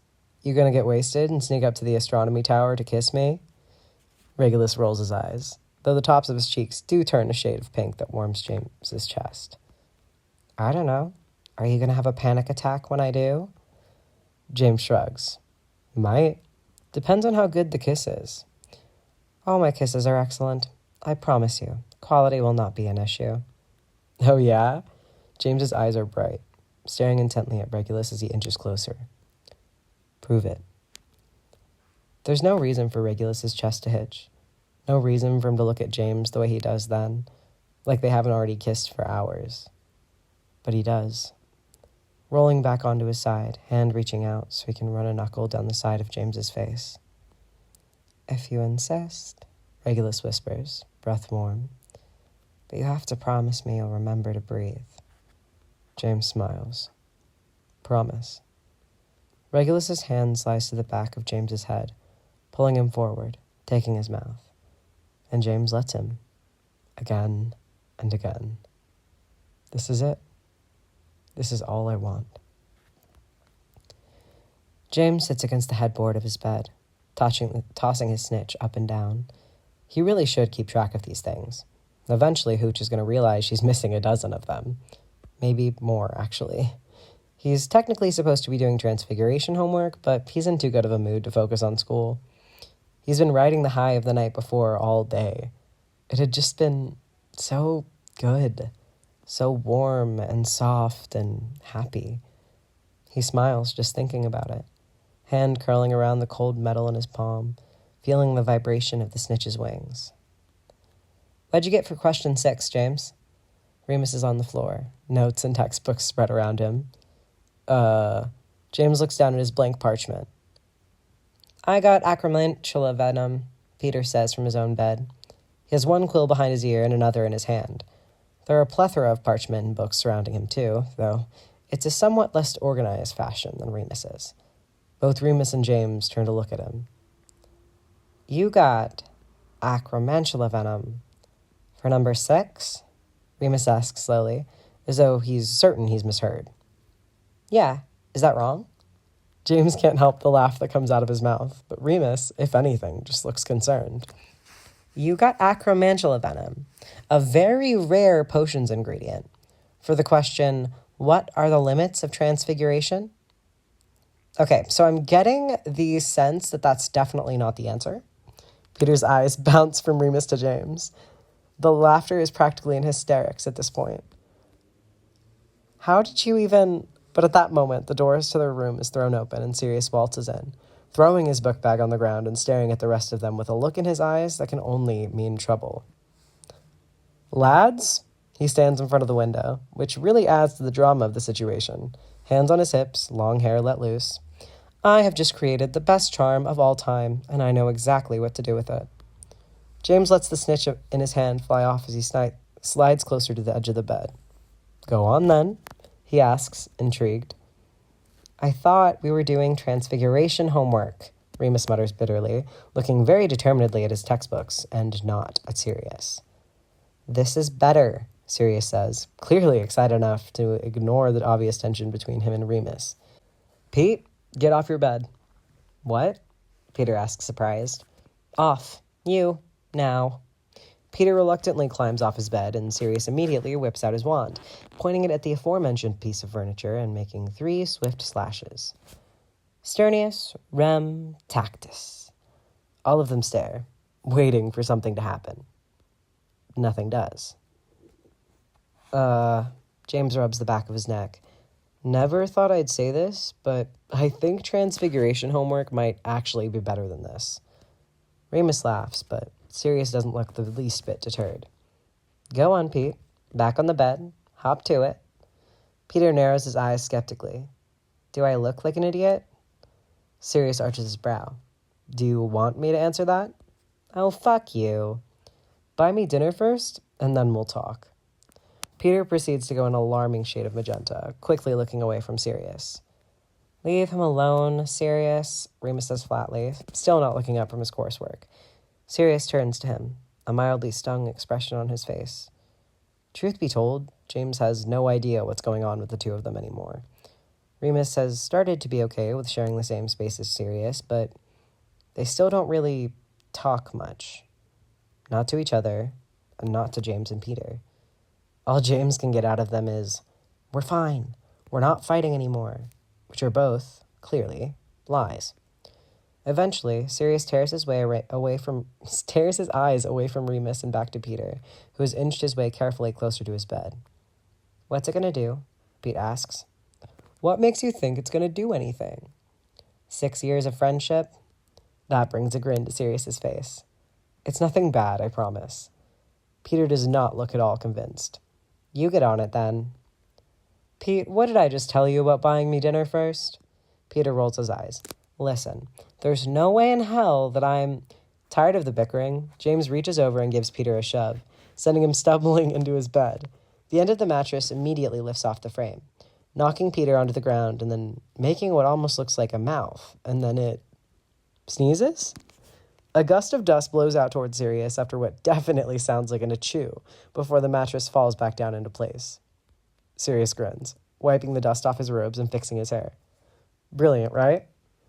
What the hell was that? Peter demands, getting back to his feet. I'm with Pete, James says, swinging himself off his own bed and stepping closer to get a better look. You modified the Sternius charm, Remus says, drawing all of their attention to him. He's still sitting on the floor, parchment slightly ruffled from the mattress. He blinks before looking up at Sirius. To work on inanimate objects? Sirius nods, grin growing slightly sheepish. And to respond to touch instead of just going off continuously. Remus looks a little dazed. That kind of spell modification is extremely advanced. Sirius just shrugs. I was bored. If it weren't for the fact that Remus was already on the floor, James would be worried he was about to spoon. You were bored, Remus says distantly, like he can't quite believe it, the pair of them still staring at one another. It's the longest eye contact James has seen them make in ages. Sorry to interrupt, he says, causing them both to start. But what's the Sternius charm? Sneezing charm, Sirius says, mischief returning to his eyes. Used in duels to distract your opponent, I modified it to work on objects and then to respond to touch. James smiles back. Wicked. But that's not the wickedest part. Do you know what tonight is, Prongs? Did I forget your birthday again? You've never forgotten my birthday. Really? Cheers to me, then. Sirius bites his lower lip, trying to stay in character. Use that dear brain of yours. It'll come to you. And it does. Bloody Baron's party. He's starting to smile now, too. I already hate where this is going, Remus says, flatly, but Sirius and James only have eyes for each other. We wait until they're all smashed, and then we sneak in, and Sirius is interrupted by the sound of Peter's bed sneezing again. Pete, what the hell? James asks, trying not to laugh as he helps his friend back up off the floor. I thought it might have worn off, he says sulkily, rubbing his shoulder. Oh, no. It's got a lifespan of at least 12 hours, Sirius says, as though it ought to have been obvious. 12 hours? Peter responds, outraged. Jesus, what's the counter charm? Sirius shrugs. Don't have one. Didn't have time. You cursed my bed without... Shh. Sirius holds out his hand, cooing at him like he's an overexcited toddler. Not important right now. What's important is that you lot learn the charm so we can sneak into the Slytherin dorms and curse all their beds while they're getting sloshed. Yes! James says, at the same time Remus says, absolutely not. Oh, come on, Remus, James turns to him pleadingly. We haven't pulled anything in ages. Remus looks back at him, unmoved. If you want to go act like idiots, be my guest. I'm not going to stop you. I'm just saying, I'm not interested. It'll be fun, James pushes, feeling suddenly desperate to have the four of them back together again, acting the way they always have. It's juvenile. Exactly. Remus rolls his eyes, picking up his quill and going back to his transfiguration homework. James looks to Sirius for help. Usually convincing Remus to do stupid things is his forte. But of course, he realizes as their eyes meet that Sirius can't be that person anymore. Sighing, James stares down at Remus, trying to decide on the best course of action. Eventually, he walks over and proceeds to get down on the floor and physically lie across Remus's notes. James! He looks up at his friend, brow arched. Come on, Moons. Come be an idiot with us. He sees a flicker in Remus's armor, the first crack. He really is a lot like Regulus sometimes, even more than Sirius is. I'm just going to lie here until you say yes, so if you don't want McGonagall to tear into you for not getting your homework done, it's really in your best interest to agree. Remus snorts. Please, I'd tell her what happened and she'd give me a biscuit and a pat on the back. Teacher's pet. Every other teacher is obsessed with you. Let me have McGonagall. You two really have a weird connection. It's called exasperation. James smiles, and, to his delight, Remus smiles back. He reaches out and pokes Remus's knee. Would please? Remus rolls his eyes. Yes, fine, all right, but only because you look so pathetic. James' smile widens. You're my favorite. I ever tell you that? Oi, what about me? Sirius cuts back in, and James turns to him as he pulls himself off the floor. You're my favorite, too. Can't have more than one favorite, Prongs. Then you're just being greedy. Watch me, James scoffs, dusting himself off. So what's the plan? They have to practice the spell for almost 2 hours before they're all able to get it right. They don't try it on any more beds. one of them being bedless is more than enough. Instead, they practice on the bar of soap in the bathroom, on one of James's trainers, on a sock. Eventually, most of the items in their room seem to have developed allergies. "I still can't believe you charmed my bloody bed," Peter grumbles every few minutes, earning him a series of increasingly exasperated apologies from Sirius. They decide it makes the most sense to split up. Remus and James will take the invisibility cloak and charm the beds in the boys' rooms, while Peter, as a rat, and Sirius, using the disillusionment charm, will take the girls. They're focusing on the 5th, 6th, and 7th years, for time purposes mostly, though Remus also staunchly refuses to prank 11-year-olds. Something about scarring them for life. "You have the password for the common room?" James asks. Sirius grins. "I do. Turns out Madeline Avery thinks I'm very charming." "Uh-huh. And the girls' dorm? How you gonna get up there?" Sirius arches his brow. "I told you. Madeline Avery thinks I'm very charming." Remus clears his throat, and the smug look on Sirius's face quickly disappears. James is honestly buzzing. The 4 of them, working together, plotting against Slytherin. It feels right, falling back into something well-known and comfortable. And sure, it's not exactly the same. Remus and Sirius are still a bit off with one another, but it's close. It was hard last year, this summer, but things are getting better. Things are good, even. "You warn Regulus about this?" Remus whispers as they make their way toward the Slytherin common room. Sirius and Peter just up ahead, every once in a while. If James focused on the right spot, he can see the outline of Sirius's shoulder or hand, spelled to perfectly blend in with his surroundings.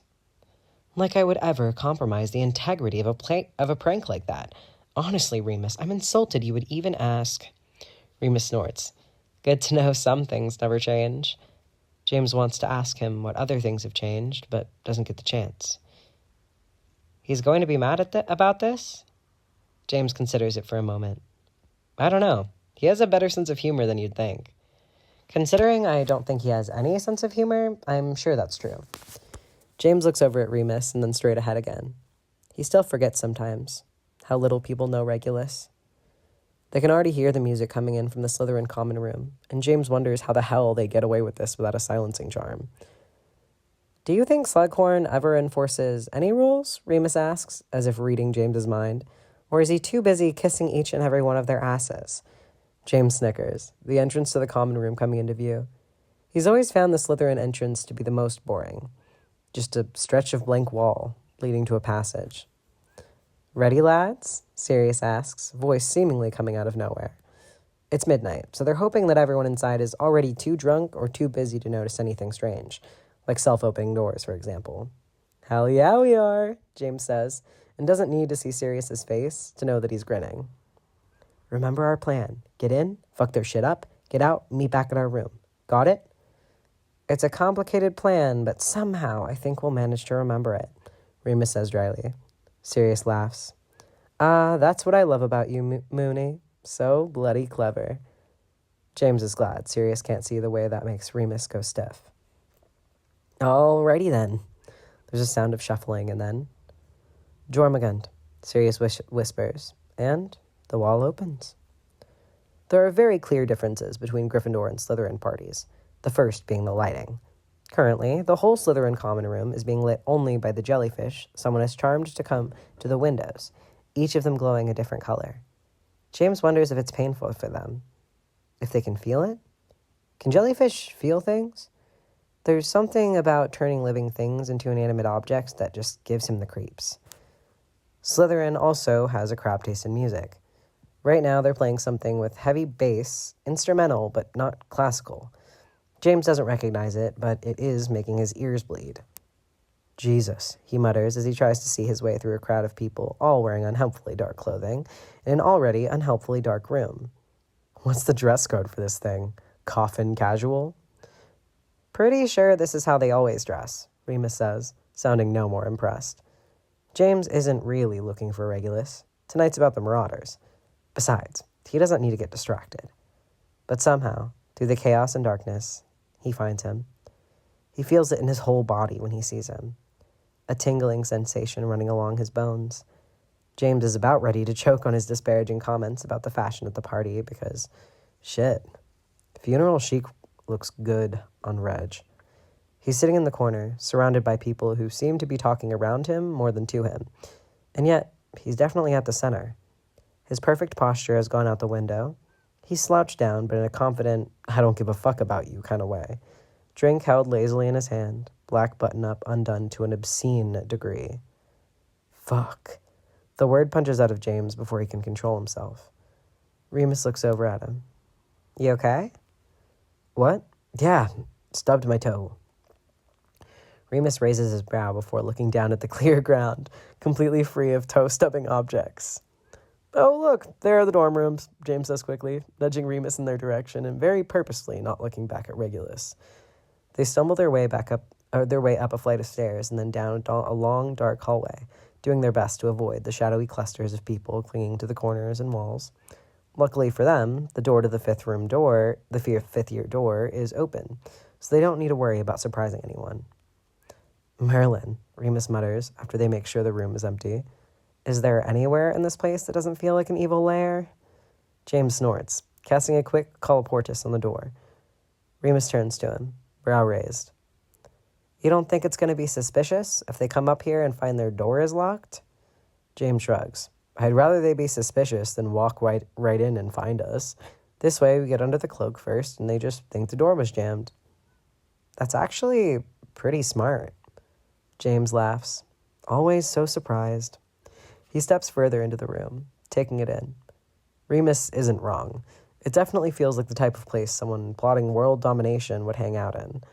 The rest of the dungeon is made of gray stone, but these rooms have walls of black. It might be some kind of marble. James can't tell. The walls are broken up by arched alcoves that let beams of green light drift from the water overtop them. All right, let's do this and go, Remus says, moving toward the beds. This place gives me the creeps. James smirks, doing the same. He gets through the first bed just fine, but on the second one he stalls. It wouldn't have occurred to him that it was Regulus's. There are no posters on the walls around it, no real identifying markers, except for his chest at the end. R.A.B. penned out in gold on the lid. SIRIUS used to have one just like it. Until last year. It got left behind with everything else he owned. It's always weird, the ways in which SIRIUS and Regulus are so connected and so disconnected all at the same time. James runs his fingers along the initials, along the perfectly made bed, the tiny telescope on Regulus's bedside table. He smiles a little at the sight of it. Almost of its own volition, his hand wanders down to the table drawer, pulling it open despite the voice in his head, shouting that this is a boundary-crossing territory. But there isn't much in there. Not that James was expecting there to be. A few quills, small book on potions, rings, and... James pauses, fingers brushing against a piece of parchment. Shoved far to the back, clearly not meant to be seen. Be read. And he knows. He knows that he should leave it alone. But he's never been very good at that. It's a letter, he realizes when he pulls it out. It's his letter. The page is soft, the lines of the folds well-worn, clearly something that is frequently read.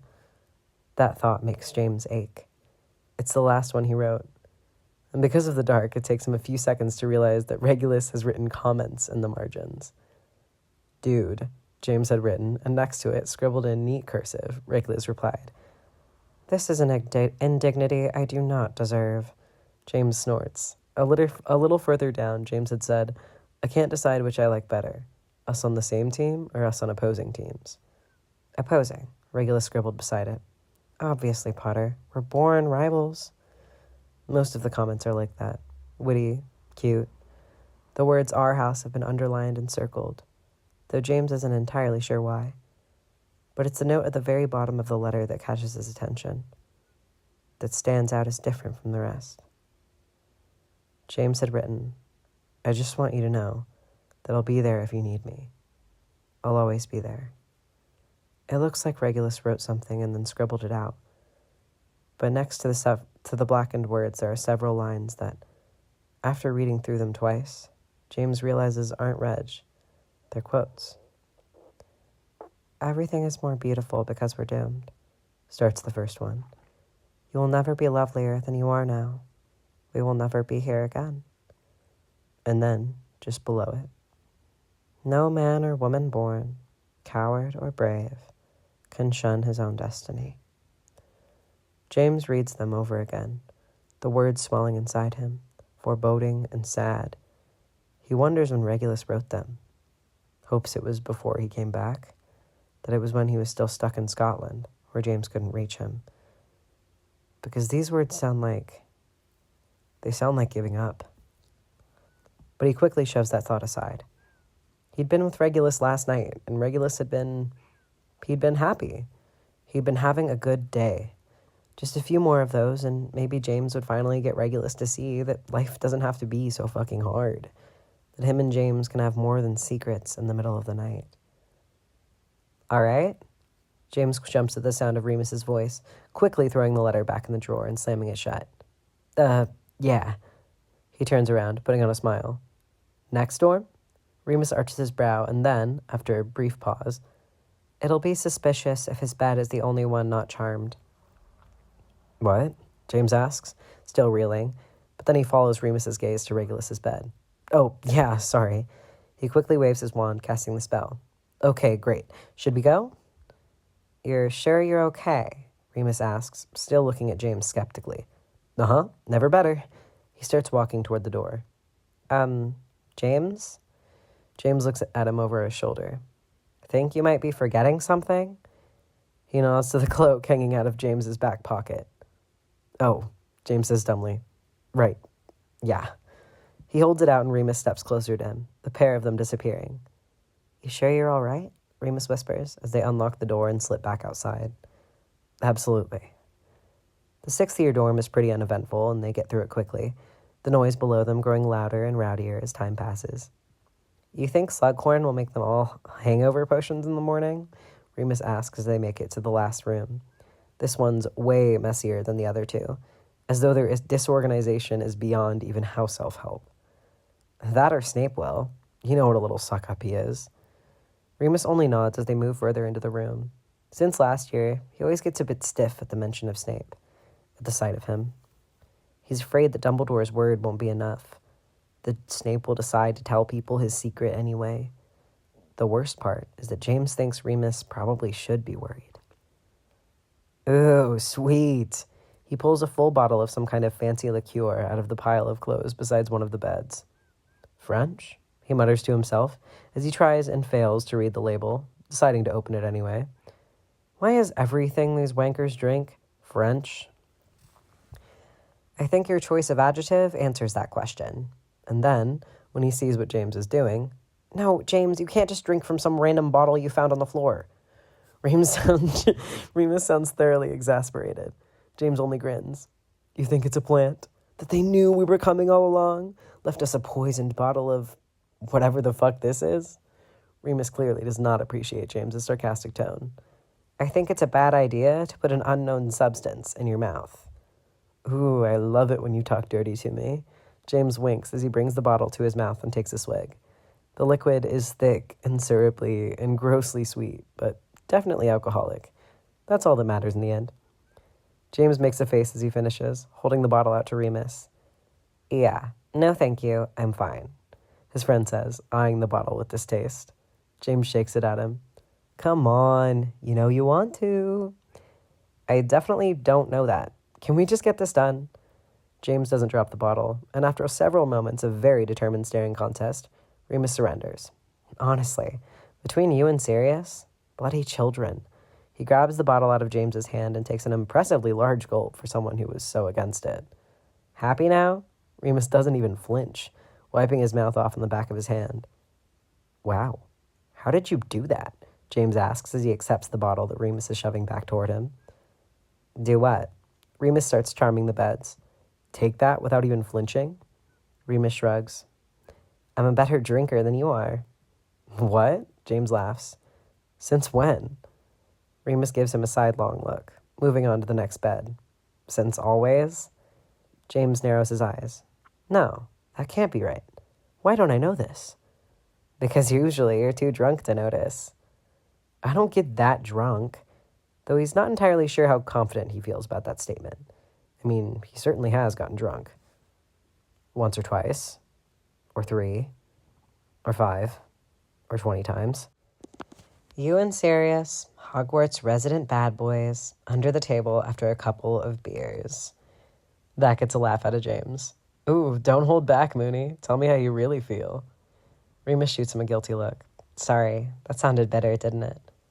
Like a lemon, James smiles. That's sour, not... You know what? Never mind. Remus sighs, leaning against the bedpost next to him. I don't want to be a lemon. He says it so sincerely that James has to bite down on his lip to keep from laughing. Aw, shucks, Moon. Don't look like that. You're not a lemon. Maybe a lemon meringue. He wrinkles his nose. That's a terrible dessert. Personally, I like meringues. That gets a puff of laughter out of Remus. Is there anything you don't like? James makes a face, voice graves. Beets. Fair enough. Remus's smile flickers and then goes out, hand coming up to scrub at his face. I feel like I'm making everything harder on everyone, he says finally. And then, before James can respond, he reaches out and takes the bottle back, swallowing another gulp. Remus, James says, more sincere than he's been all night. You're not making anything harder. Please, you and Sirius are all right now. And Pete, well, he'll do whatever you want, won't he? And I don't think that's exactly. So it's me who's stopping things from being normal. And it's not that I don't want them to be. I do. I know, mate. There's a pause. Remus biting on his lower lip before he laughs. Though it sounds kind of sad. He drinks again before speaking. I'm not even angry anymore. I'm just scared. Remus closes his eyes for a moment, and James feels his heart clench. I'm scared of him. He exhales, breath shaky. It hurt so much. I know, James says again. Remus's eyes blink open. I can't do that again. I can't let him in and then... That's not even touching the rest of it. James arches his brow. The rest of it? Remus smiles dryly. The kissing? Ah, James says wisely, taking the bottle back and failing, once again, not to grimace as the alcohol goes down his throat. The kissing. He's still being a prick about that? Remus frowns. I don't know. I don't know what he's doing. And then, after a moment, Regulus isn't the same? The sentence comes out stilted, like he can't quite find the words. Doesn't know how to ask it. James thinks about it, tilting his head from side to side. Oh my goodness. It's still there, the fear. I don't think he's particularly happy about being gay. Yeah. James rubs the back of his neck. But I think he's kind of accepted it. Been forced to accept it as part of himself. Forced? Anger and pain cut through him. He feels his hand tighten around the bottle he's still holding. Yeah. He coughs, clearing his throat. You got all of them? He gestures to the bed, eager to change the subject. Remus blinks. What? Oh. He looks around. Yeah, I think so. James nods. All right, let's get out of here, shall we? He takes a final swig from the bottle before tossing it on the floor. Fuck the French bastards. Merlin, yes. Remus agrees eagerly as James throws the invisibility cloak back over the pair of them. Hey, Remus, he says before they push out the door. He wakes for his friend's stare to meet his. You're not a lemon. Remus smiles, rolling his eyes. Yeah. Just go already. Things have grown slightly wilder since they went upstairs. People are getting sloppy, no longer able to maintain their cool outer facades. There's a lot of grinding and spilling and shouting over the still terrible music. There's also a lot fewer paths through the crowd. Remus and James do their best to stay out of people's way, but it's near impossible at this point. Jesus, James hisses, the whole bloody school is here. Certainly seems like it, Remus grumbles, pushing James to the side so they miss the swinging arm of a girl emphatically pointing at something across the room. Oh my god, oh my god, oh my god! She yanks on her friend's arm. Look! James doesn't really pay the girl any attention, too busy looking for their next opening in the crowd. At least, he doesn't until approximately 3 seconds later, when Remus says the same words in an entirely different tone of voice. Oh my god. James looks over to him, finding his friend's gaze directed across the room, in the direction the girl had been pointing. "What's up?" he asks. "James." But it's too late, because James is already looking. It's slightly pathetic that the first thing he feels is still butterflies, the jolts of dopamine that he always gets when he looks at Regulus. It takes his brain a moment to catch up on what he's really looking at. "James," Remus whispers beside him, tugging lightly on his sleeve like he's trying to pull him away, to get him to stop staring, but he can't. Can't move. Can't look away. "What?" he hears himself say. Everything suddenly feels like it's moving very slowly, like he's in a dream. A dream where he's watching Regulus kiss some girl, which isn't right. Why would he do that? Except it's not just a kiss, because they're still going. Regulus's hand on the back of her head, the other on her lower back. "Oh, fuck," James says as he all speeds up again, as it really sinks in. A sharp pain nearly cuts him in half, causing him to double over and grab hold of his knees. He feels dizzy. "I think I might be sick." The words come out of him without his permission, and he tries to remind himself that there's nothing actually physically wrong with him. He's fine. He's fine. He's totally fine. "Come on, James. Come on, let's go." Remus wraps his arm around him, pulling him up and forward, and James lets him. Somehow they make it into the corridor outside, and James knows that he should wait, that they need to get further away from the common room before they become visible again. But he can't breathe. He pulls away from Remus and away from the cloak, barely making it around the corner before he needs to stop and grab onto something for support. He presses his palms into the cold stone of the dungeon and hangs his head. It's not long before Remus catches up to him. He doesn't say anything, just leans on the wall next to him. "I didn't..." His voice shakes and he forces himself to breathe in and out before speaking again. "I didn't see that coming," he manages eventually, in what was probably the most obvious statement he's ever made. "No," Remus agrees. "Me either." There's a pause. "He's probably drunk," Remus says eventually, and James has to grit his teeth against the pathetic noise that wants to come out of his mouth. He was drunk the first time he kissed me that's sitting on his tongue. "It looked like he meant it," is what comes out instead. "It looked like he was snogging some girl at a party. Don't read more into it, James. Not until you talk to him." James laughs, even though it feels wrong in his mouth. Finally, he lifts his head. "You don't want me to be with him?" It's not a question, but Remus still answers. "No." "So why are you being so fair?"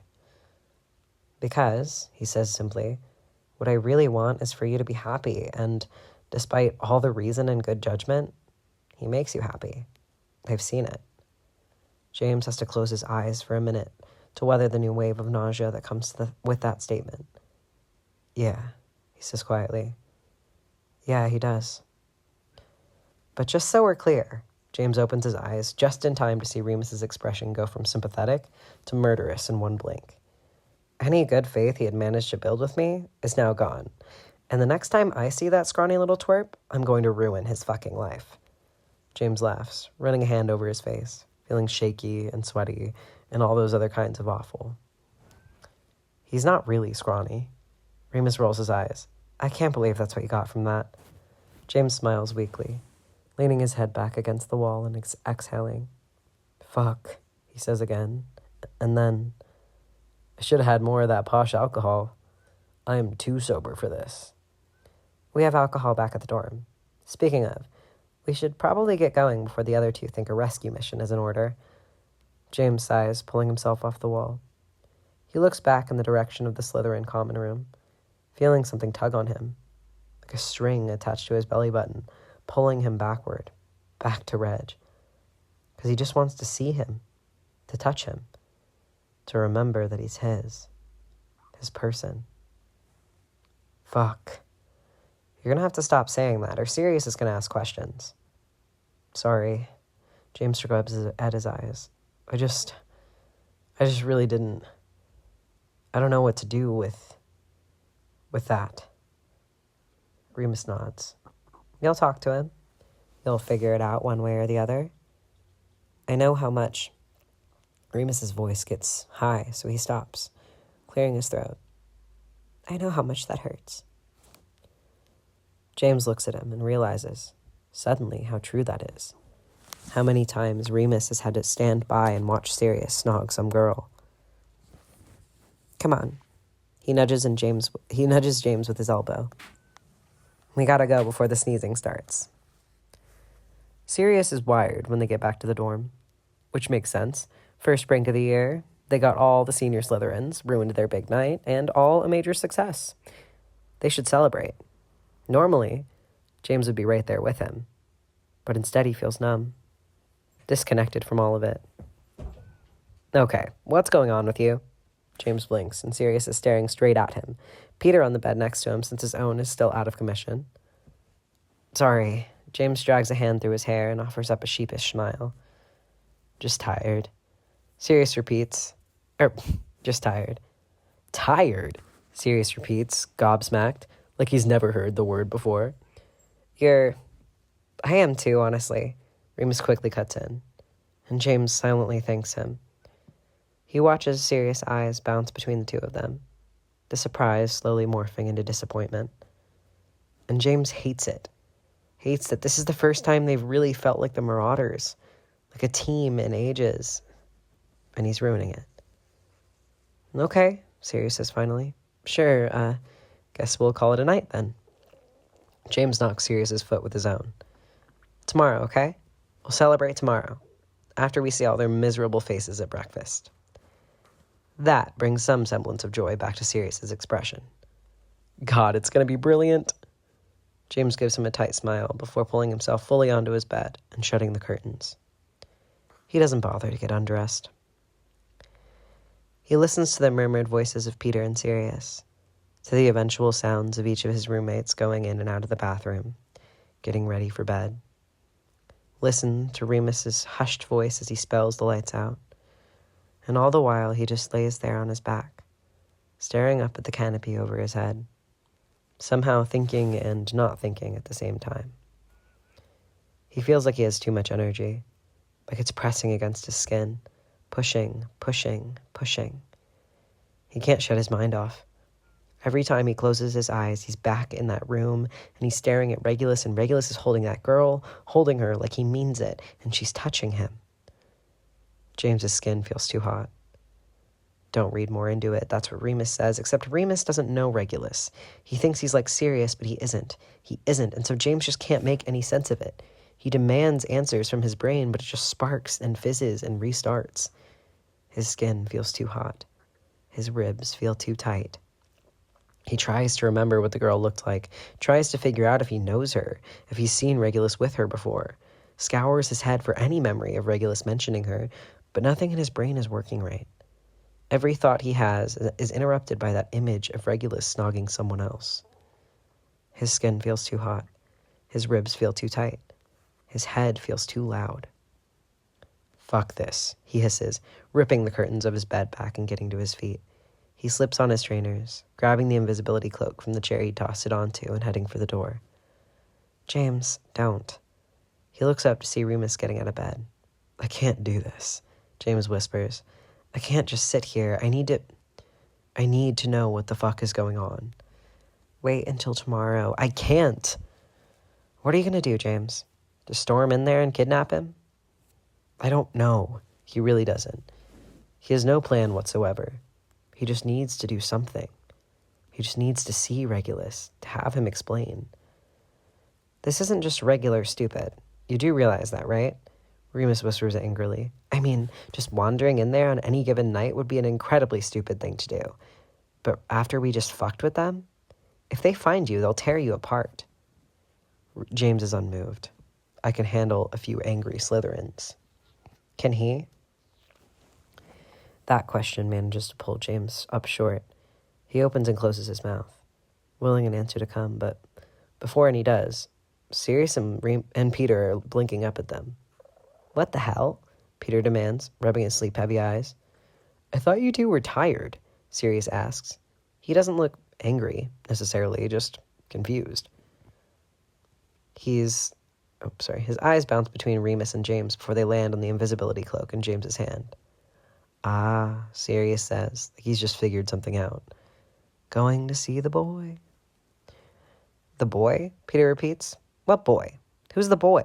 Remus looks at both of them, and then, apparently deciding that this is too much of a mess to sort out right now, turns his attention back to James.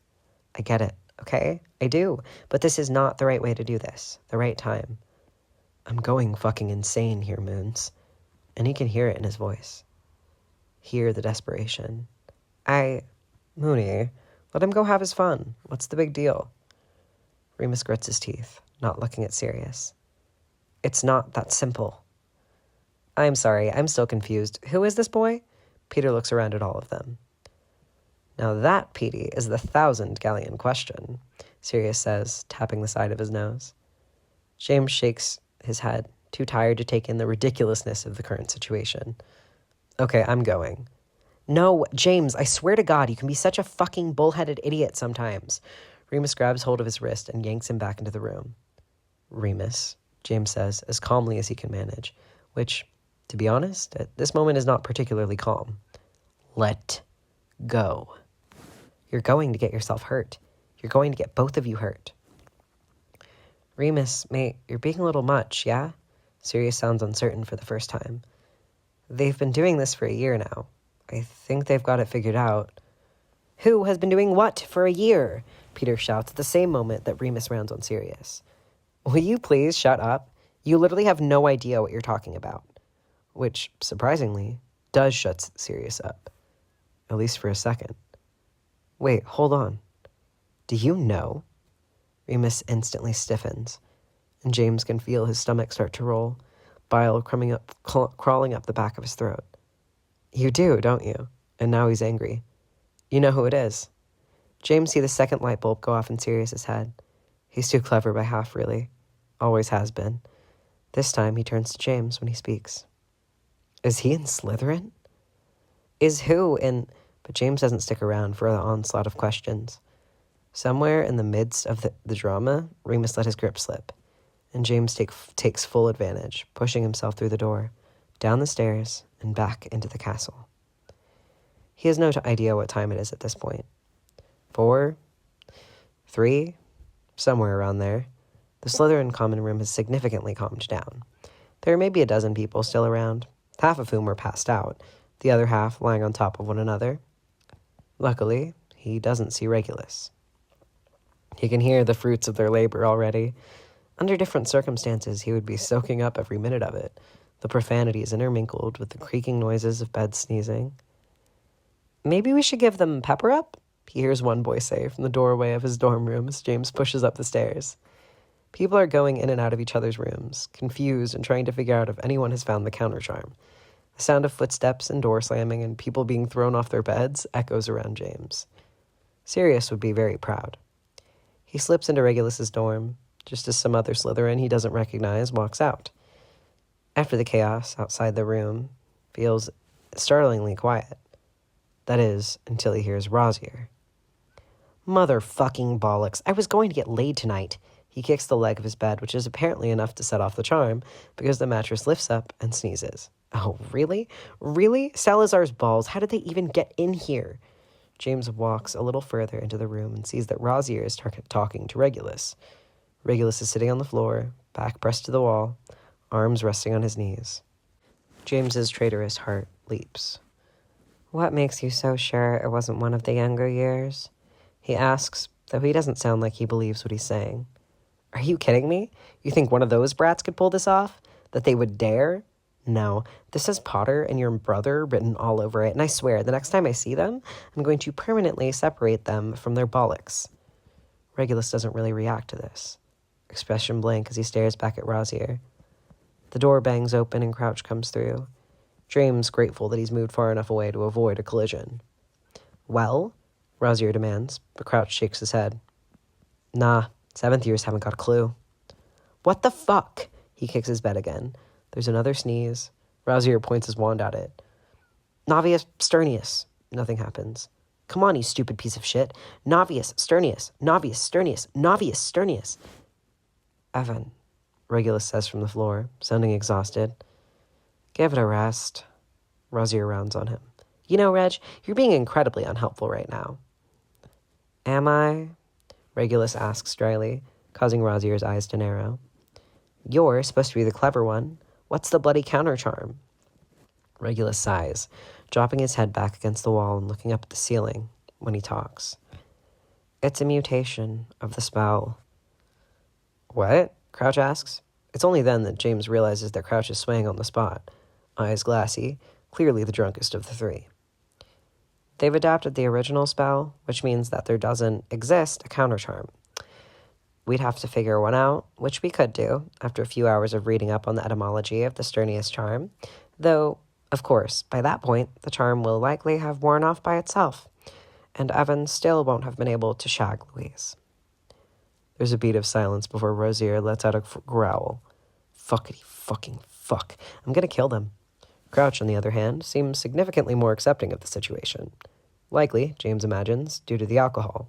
He's able to snag the blanket and pillow off his bed, though it does sneeze in the process. He throws them down on the floor and gets comfortable. Rosier, on the other hand, has started pacing, running his hands furiously through his hair. You know what? No. Fuck those assholes. I'm going to find Louise. How the bloody hell did they even get in here? James isn't sure if he's really asking anymore, but apparently Regulus decides that he isn't because he doesn't say anything, watching passively as his friend storms out of the room, door slamming behind him. Regulus sighs, leaning his head back against the wall again and closing his eyes. After a few seconds of silence, James hears Crouch start to snore. He figures it's now or never, so he walks forward, sitting himself beside Regulus but keeping the cloak on. He has no idea when Rosier, or anyone else for that matter, is going to come back storming in here. Good party? He asks quietly. Regulus jolts upright, eyes flying open as he looks around. Certainly looked like you were having fun, James goes on, bringing Regulus's gaze toward him, though it lands somewhere off his left shoulder rather than his face. What the hell are you doing here? Regulus hisses, eyes going to Crouch's sleeping body, and then to the door. James doesn't see any point in beating around the bush. You were kissing someone. Regulus blinks, eyes coming back to James's shoulder. What? You were snogging some bird. Regulus continues to stare at him, a plethora of expressions flicking across his face so quickly, James loses track. Then, Regulus reaches forward, managing to grab hold of the front of James's shirt and yanking them both to their feet. What are you? Shut up. He drags James toward the bathroom, throwing him inside and following after. Regulus shuts the door behind them, pulling out his wand, locking it, and casting a silencing charm. Then he turns back to James. Take it off. I'm not talking to the fucking air. His voice feels loud now, after whispering. James does as he says, pulling the cloak off and tossing it on the counter. Despite the anger in his eyes, it feels good to have Regulus finally looking at him, after a whole night of not being seen. What the hell are you doing here, James? I told you. He grounds the words out. Who is she? Regulus shakes his head. I don't know. Some fourth year. James laughs. Oh, some fourth year. Great. That's just great. I don't understand what you're so upset about. James isn't sure why that feels as shitty as it does, why it makes his stomach lurch. You can't understand why I'm upset, he says slowly. When Regulus continues to stare back at him with a blank expression, he laughs, running a hand through his hair. Last year, I spoke to Lily at breakfast, and you freaked out on me. Regulus's gaze sharpens. I did not freak out. Bullshit. I didn't freak out, Regulus repeats emphatically, and that's not even remotely the same. Oh, believe me, I know it's not. For starters, I didn't have my fucking mouth attached to her face. Regulus lets out an exasperated sigh. You're being childish. For a second, James sees red. I'm sorry. I'm being what? He has to grab hold of the counter to stop himself from punching something, doing his best to breathe through the anger. James, I'm not... Regulus makes a frustrated noise. I hate this conversation. He says more to himself than to James. The feeling's mutual. James isn't looking at him, can't right now, without wanting to commit acts of violence. So instead, he focuses on his knuckles. Look, Regulus goes on, sounding slightly defeated. I'm not interested in girls at all, ever, all right? You certainly looked interested. Yeah, well, that's rather the point, isn't it? James finally turns to him. What? Regulus rolls his eyes, which really does nothing for James's anger. Well, if I was never seen kissing anyone, would people start to get suspicious? Wouldn't they? James tries to take that in. So it's a performance? Obviously. No, Reg, fuck you and you're obviously right now. It wasn't obvious to me. Yes, I can see that. And he does actually sound somewhat apologetic now. In my defense, I didn't know you were watching. Oh, so that makes it okay? Regulus doesn't look like he knows how to answer that. James sighs, not wanting to ask his next question, but finding the words in his mouth anyway. This something you do often? Regulus gives him a flat look. It's something I do occasionally. Since we've been together? Like I said, occasionally. He's so good, James can't help but think, at making it sound like things don't matter. Fuck, Reg. He shakes his head, turning away again, facing the back wall, trying to figure out what to do with whatever this feeling is, the one currently gnawing on his ribs. A long moment of silence passes. I understand what you're saying, James says finally. It's a cover to keep people from gossiping, I get it. I am sensing a butt, Regulus says, when it takes James too long to continue. He doesn't know how to say this, how to make it make sense to Regulus, to himself. But it hurts, which is the only way he can describe how it felt to watch Regulus with that girl. Fuck, it hurts, real or fake. There's another pause, and then James hears Regulus move, feel his arms slip around his waist, pulling him back into Regulus's chest. And he lets him. Lets Regulus hook his chin over his shoulder and hold him close. He so rarely does. It's always the other way around. They stay like that for a few seconds, pressed together, before Regulus sighs. I'm sorry. I didn't consider that it might affect you. No, of course you didn't. Regulus's grip on him tightens. I'm sorry. James melts further into him. He's not used to being held this way. He likes it. Some nagging voice somewhere inside him tells him that he shouldn't. Weak, it says. But James pushes it aside because he's too tired, because Regulus's warmth is untying some of the knots that have found their way into his stomach. I don't want to hurt you, James, Regulus whispers. James can feel his breath on his neck. I know I have. I know I will. I need you to know, whatever happens. I never wanted to. James finds himself reminded of the words Regulus wrote at the bottom of his letter. Everything is more beautiful because we're doomed. James holds Regulus's arms more tightly against himself. Nothing's going to happen, Reg, he says with as much conviction as he can manage. James, I don't care. Hurt me. I can take it. James. And this time, his name comes out as a plea, and James turns his head to look at him, their eyes meeting over his shoulder, noses practically touching. He can see the sadness in Regulus's eyes, and he wants to wipe it away. We're not doomed, he wants to tell him. I won't let us be. And then they're kissing, desperate and messy, like each of them has a point to prove. Eventually, James turns around in Regulus's arms, crowding him backward until he's sliding into the counter, James between his thighs. This shirt, James mutters against his mouth, running his hands up Regulus's sides. You have a problem with my shirt? Regulus asks breathlessly, James making his way under his jaw, behind his ear, to the sensitive patch of skin he knows Regulus likes, a shiver instantly running through the younger boy. It's been driving me crazy. Regulus lets out a husky laugh. I'll have to wear it more often, then. James groans into his skin. God, don't. I'll die. And then he's back at Regulus's mouth, deepening the kiss, hands coming to either side of Regulus's face. He wants to kiss away every trace of that girl. He wants to be the only taste in his mouth. The doorknob shakes and they break apart, both turning toward the noise. Then, the pounding starts. Reg, Rosier shouts. What the fuck? Did you lock the door? What the hell are you doing in there? Regulus sighs. leaning forward and resting his forehead against James's shoulder. Guess Evan is back. Have I ever told you how much I hate your friends? Regulus snorts, pulling himself upright again. Come on. You should probably get out of here. James makes a reluctant noise, leaning forward to kiss Reg one more time, not quite pulling back all the way. No more girls.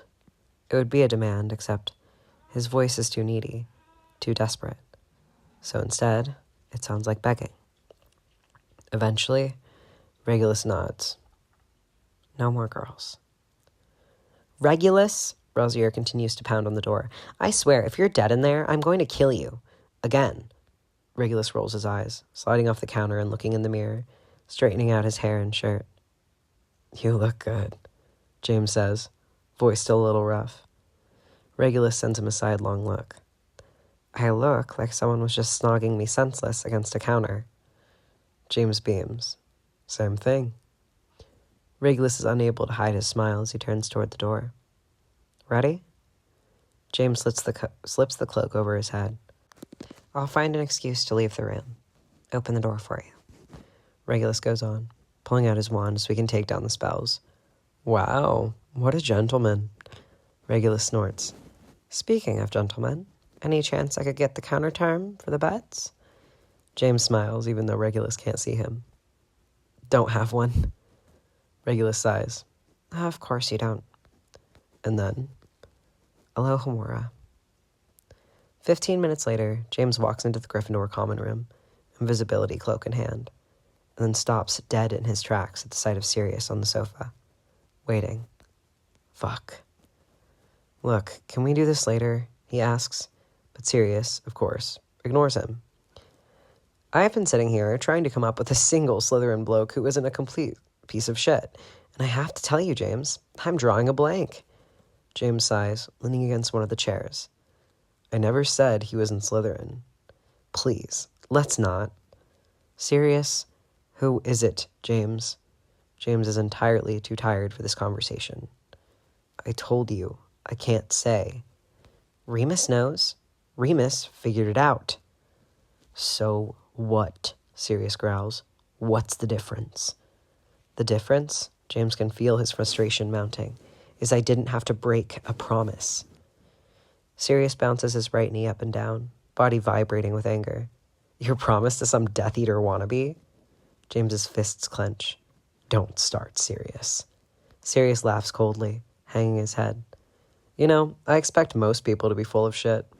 Everyone's principled until they have to sacrifice something, until they have to put in the effort. Then all those morals seem to disappear. But you... Sirius looked up again. I believed in you.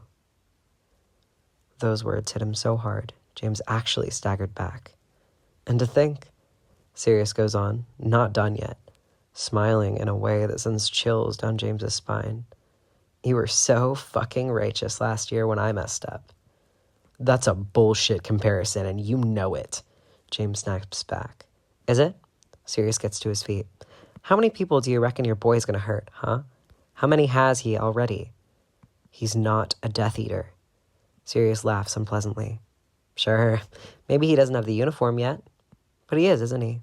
In here. He taps his temple. I'm gonna get him out, Sirius.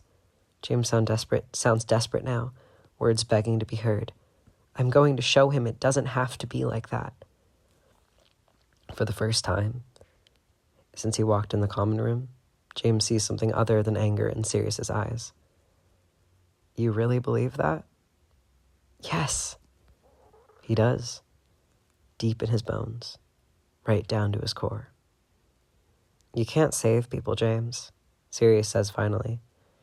You can show them the way out, but they have to walk through those doors themselves. Don't you think I've tried? No. Not like me. You never loved him like I do. And James knows that it's such an unfair thing to think, but he does anyway. Clings to it. He'll follow me. He trusts me. I'll show him that all love doesn't have teeth, that families don't always make you bleed. Sirius sighs when James can't give him an answer, bringing his hands up to his face, scrubbing at his eyes. I know that you can't see it, he says finally, But this, what you're doing, it's the wrong thing. You can't know that. Sure I can. Sirius looks like he has more to say. But for once in his life, holds his tongue, giving James a once-over before shaking his head and turning toward the stairs. He's different, James says suddenly, desperate for Sirius to understand. It's not really him, the person everyone else sees. There's so much good in him, Sirius, I swear. Sirius stops at the first step, taking his time turning around. When he does, all James sees is pity. It makes him flinch. And how long is that going to be enough? Huh, James? Until he gets the mark?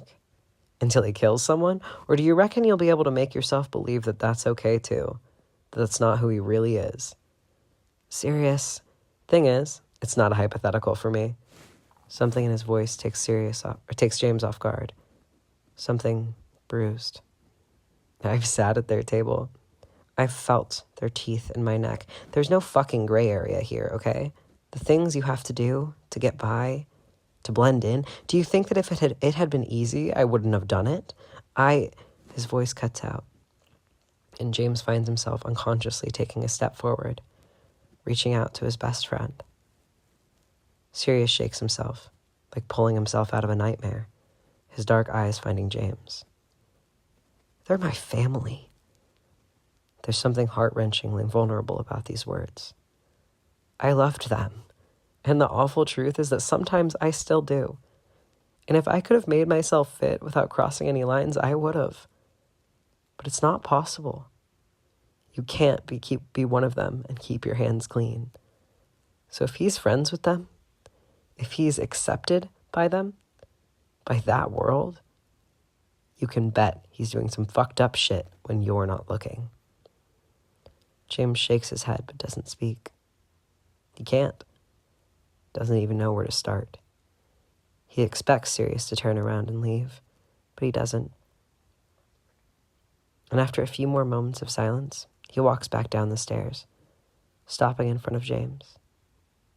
I love him, James says pathetically, because he has nothing else.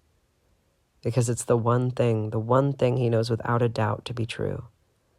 It's so strong and so much. And I hope you're wrong. I need you to be wrong because I can't. His voice cracks, unwilling to finish that sentence. Sirius's expression softens. Jesus, James. He pulls him into a hug, and James goes willingly, sagging against his best friend. You really have terrible taste in men. James laughs wetly. I don't know. I did all right with you lot. Sirius snorts, but when he speaks, his voice is sad. And James doesn't know whose heart hurts more. His or Sirius's. Yeah, Sirius croaks. You did all right with us, Prongs. Chapter end notes. Hey, hi, hello. I feel like this chapter has the most teenagery angst, which was fun. Also, Remus Lupin is 100% that friend that throws your phone out the window when you start typing a drunk text to your ex. This is a James Potter call-out. Hope you liked it. As always, super appreciate all the comments and love to know what you think.